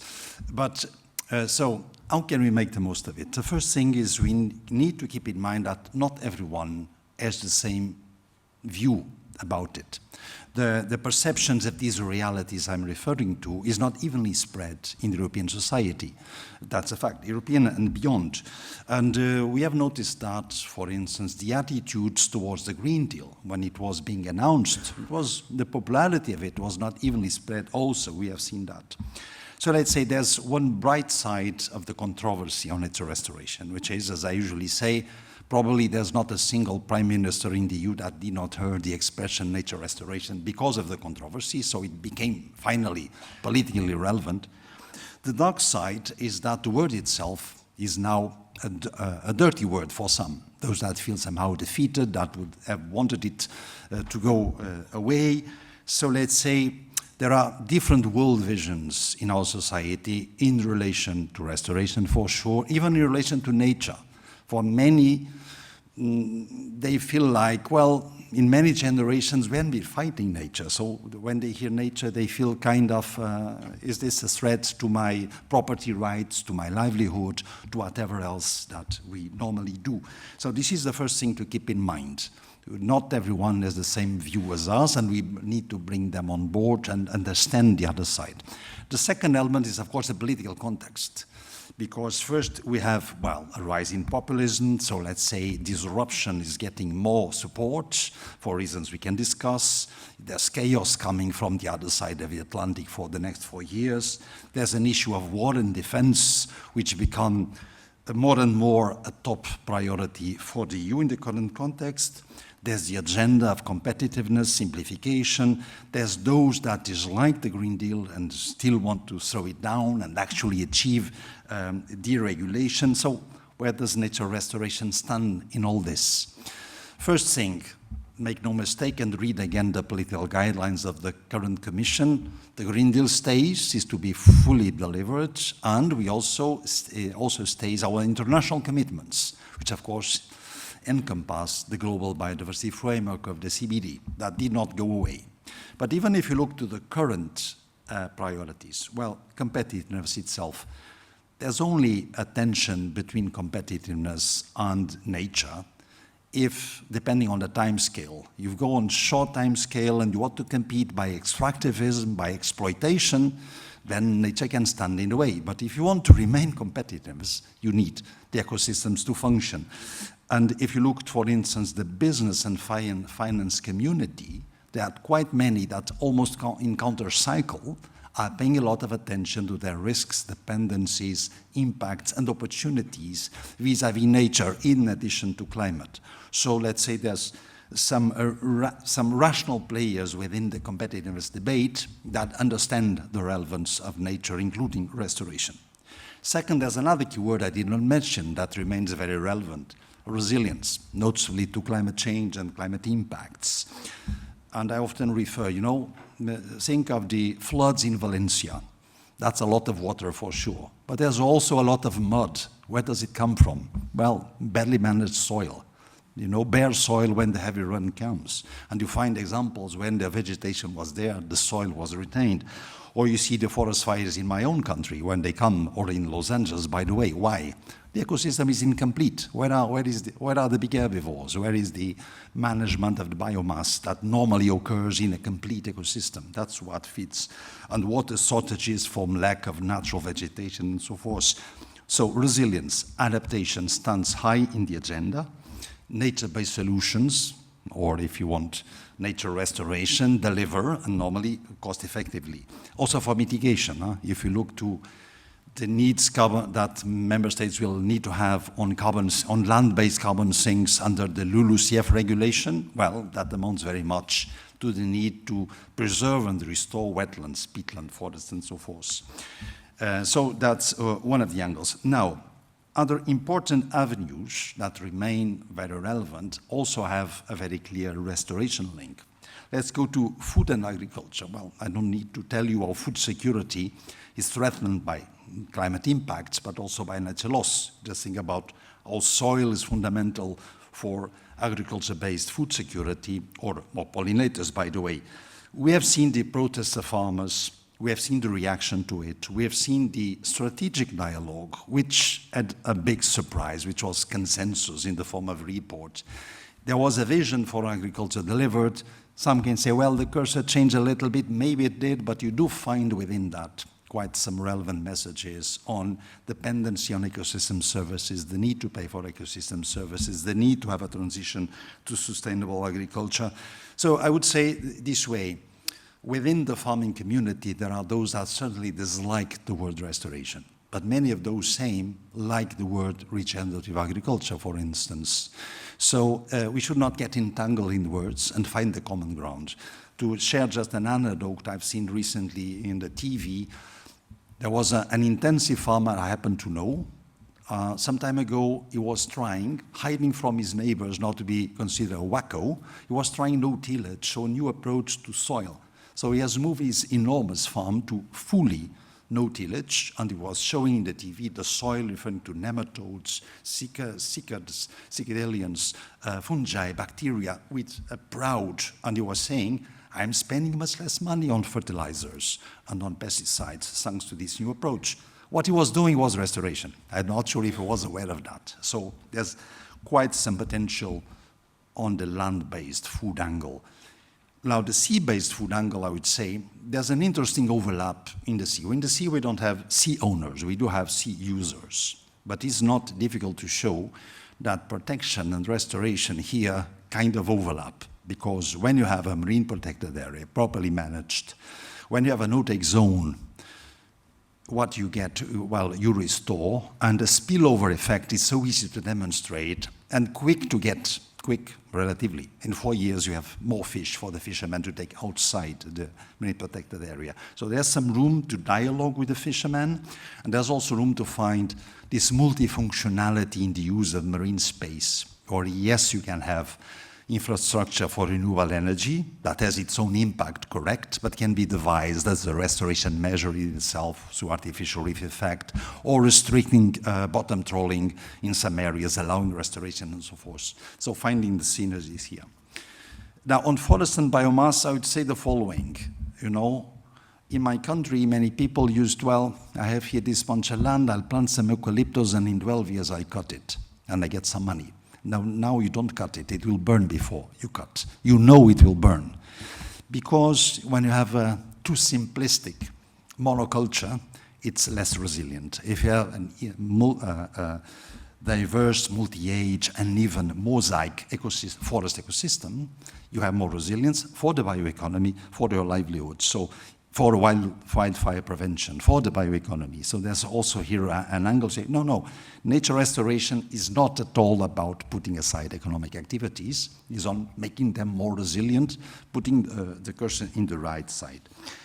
And I would say, you know, there are many now within the business communities where you can find partners for restoration. And if you think, for instance, quarries normally have the legal obligation to restore after they finish the exploitation of the quarry. So they have their own restoration plan for that quarry. If you sum up that in a wider scale, there's something you can team up towards bringing a positive effect. So I think on energy, on the food industry, on the extractive, on the non-fossil extractive industry, with some banks and some businesses and finance institutions, you can build some synergies. Now, I hope I'm not taking too long. Let me just say about, okay, how to make the most of it. There's now a fundamental tool, which is the national restoration plans. It's a tool that, if properly used, will allow for a consensual planning for it. We have been delivering some guidelines for member states and this recent uniform format, some of you have helped to devise it, which is in itself a simplification tool within what the regulation requires. It's not a deregulation tool, it's a simplification tool helping the life of member states. What we say here is the regulation requires public involvement, stakeholder engagement, and so forth. So if you can help on bringing inputs to the national restoration plans, helping national administration to take into account the stakeholders' views, and also from the economic sector, that's a big tool towards making the most of the nature restoration plans. I know there's a big elephant in the room, which is the funding. Where will the money come from this? Well, first we know it pays off to invest in restoration. That's clearly expressed in the impact assessment of the regulation. Each euro on average will give 8. It's not necessarily 8 euros for private appropriation of that benefit. It's often part of it public benefit. So public finance will remain fundamental, even if we know it's not enough. Now the big question mark is, of course, well, in the current MFF, we do have a biodiversity target, 10% 2026-27. Maybe we don't get to the 10, but it says indeed increased financement for biodiversity. What will happen in the next MFF? With defense paying for the recovery fund, enlargement, you name it. What will happen in the national budgets now strained for defense? We don't know. What will happen in private funding? There are those starting to engage on this. To what scale? We don't know. So one thing we do know is public money will remain relevant, including a seed money to bring in the privates. I won't discuss here a biodiversity certification, nature credits that we will also develop, but if we develop that, it won't bring big money in the short run, although it can pay off for restoration activities. What we will have to bring in until the summer is a report requested by the regulation on, well, assessing existing funding sources, gaps, and potentially innovative ways to finance restoration. So there is indeed a question mark on how this will build out. My final word could be on rewilding as such. First, I'm a fan of rewilding in the sense that, yes, nature often delivers best, also economically. But we must be careful. There are big opportunities from cost effectiveness. But again, we must be careful with the word. For many, it's a nasty word, like looking like putting people aside. So we should be pragmatic on the use of words and also recognizing rewilding is allowing nature to do the job for us, but with people within, if need be, depending on the case, or when adequate. So that's a point, let's say, we should use it as a means, not an objective in itself, and we need to consider and incorporate the values, concerns of landowners, farmers, hunters, fishers, and all the society around it. So, to finalize, let's say a bit of a summary messages on how to make the most of the nature restoration regulation. First is, it's about the benefits for people. It's not about the benefits for nature. That's how to sell it politically, and it's true. So, ecosystem services. Then, well, we need to bring stakeholders on board. We need to find convergence and common ground independently of different departure points, different worldviews, different hierarchies of values. We always can find common ground, and that's the way to go, specifically on the restoration. Then be pragmatic and flexible. The perfect is enemy of the good right here. So don't worry if a stakeholder doesn't like the word restoration. We use other words, but we still find the common ground and the common benefits. Focus on results.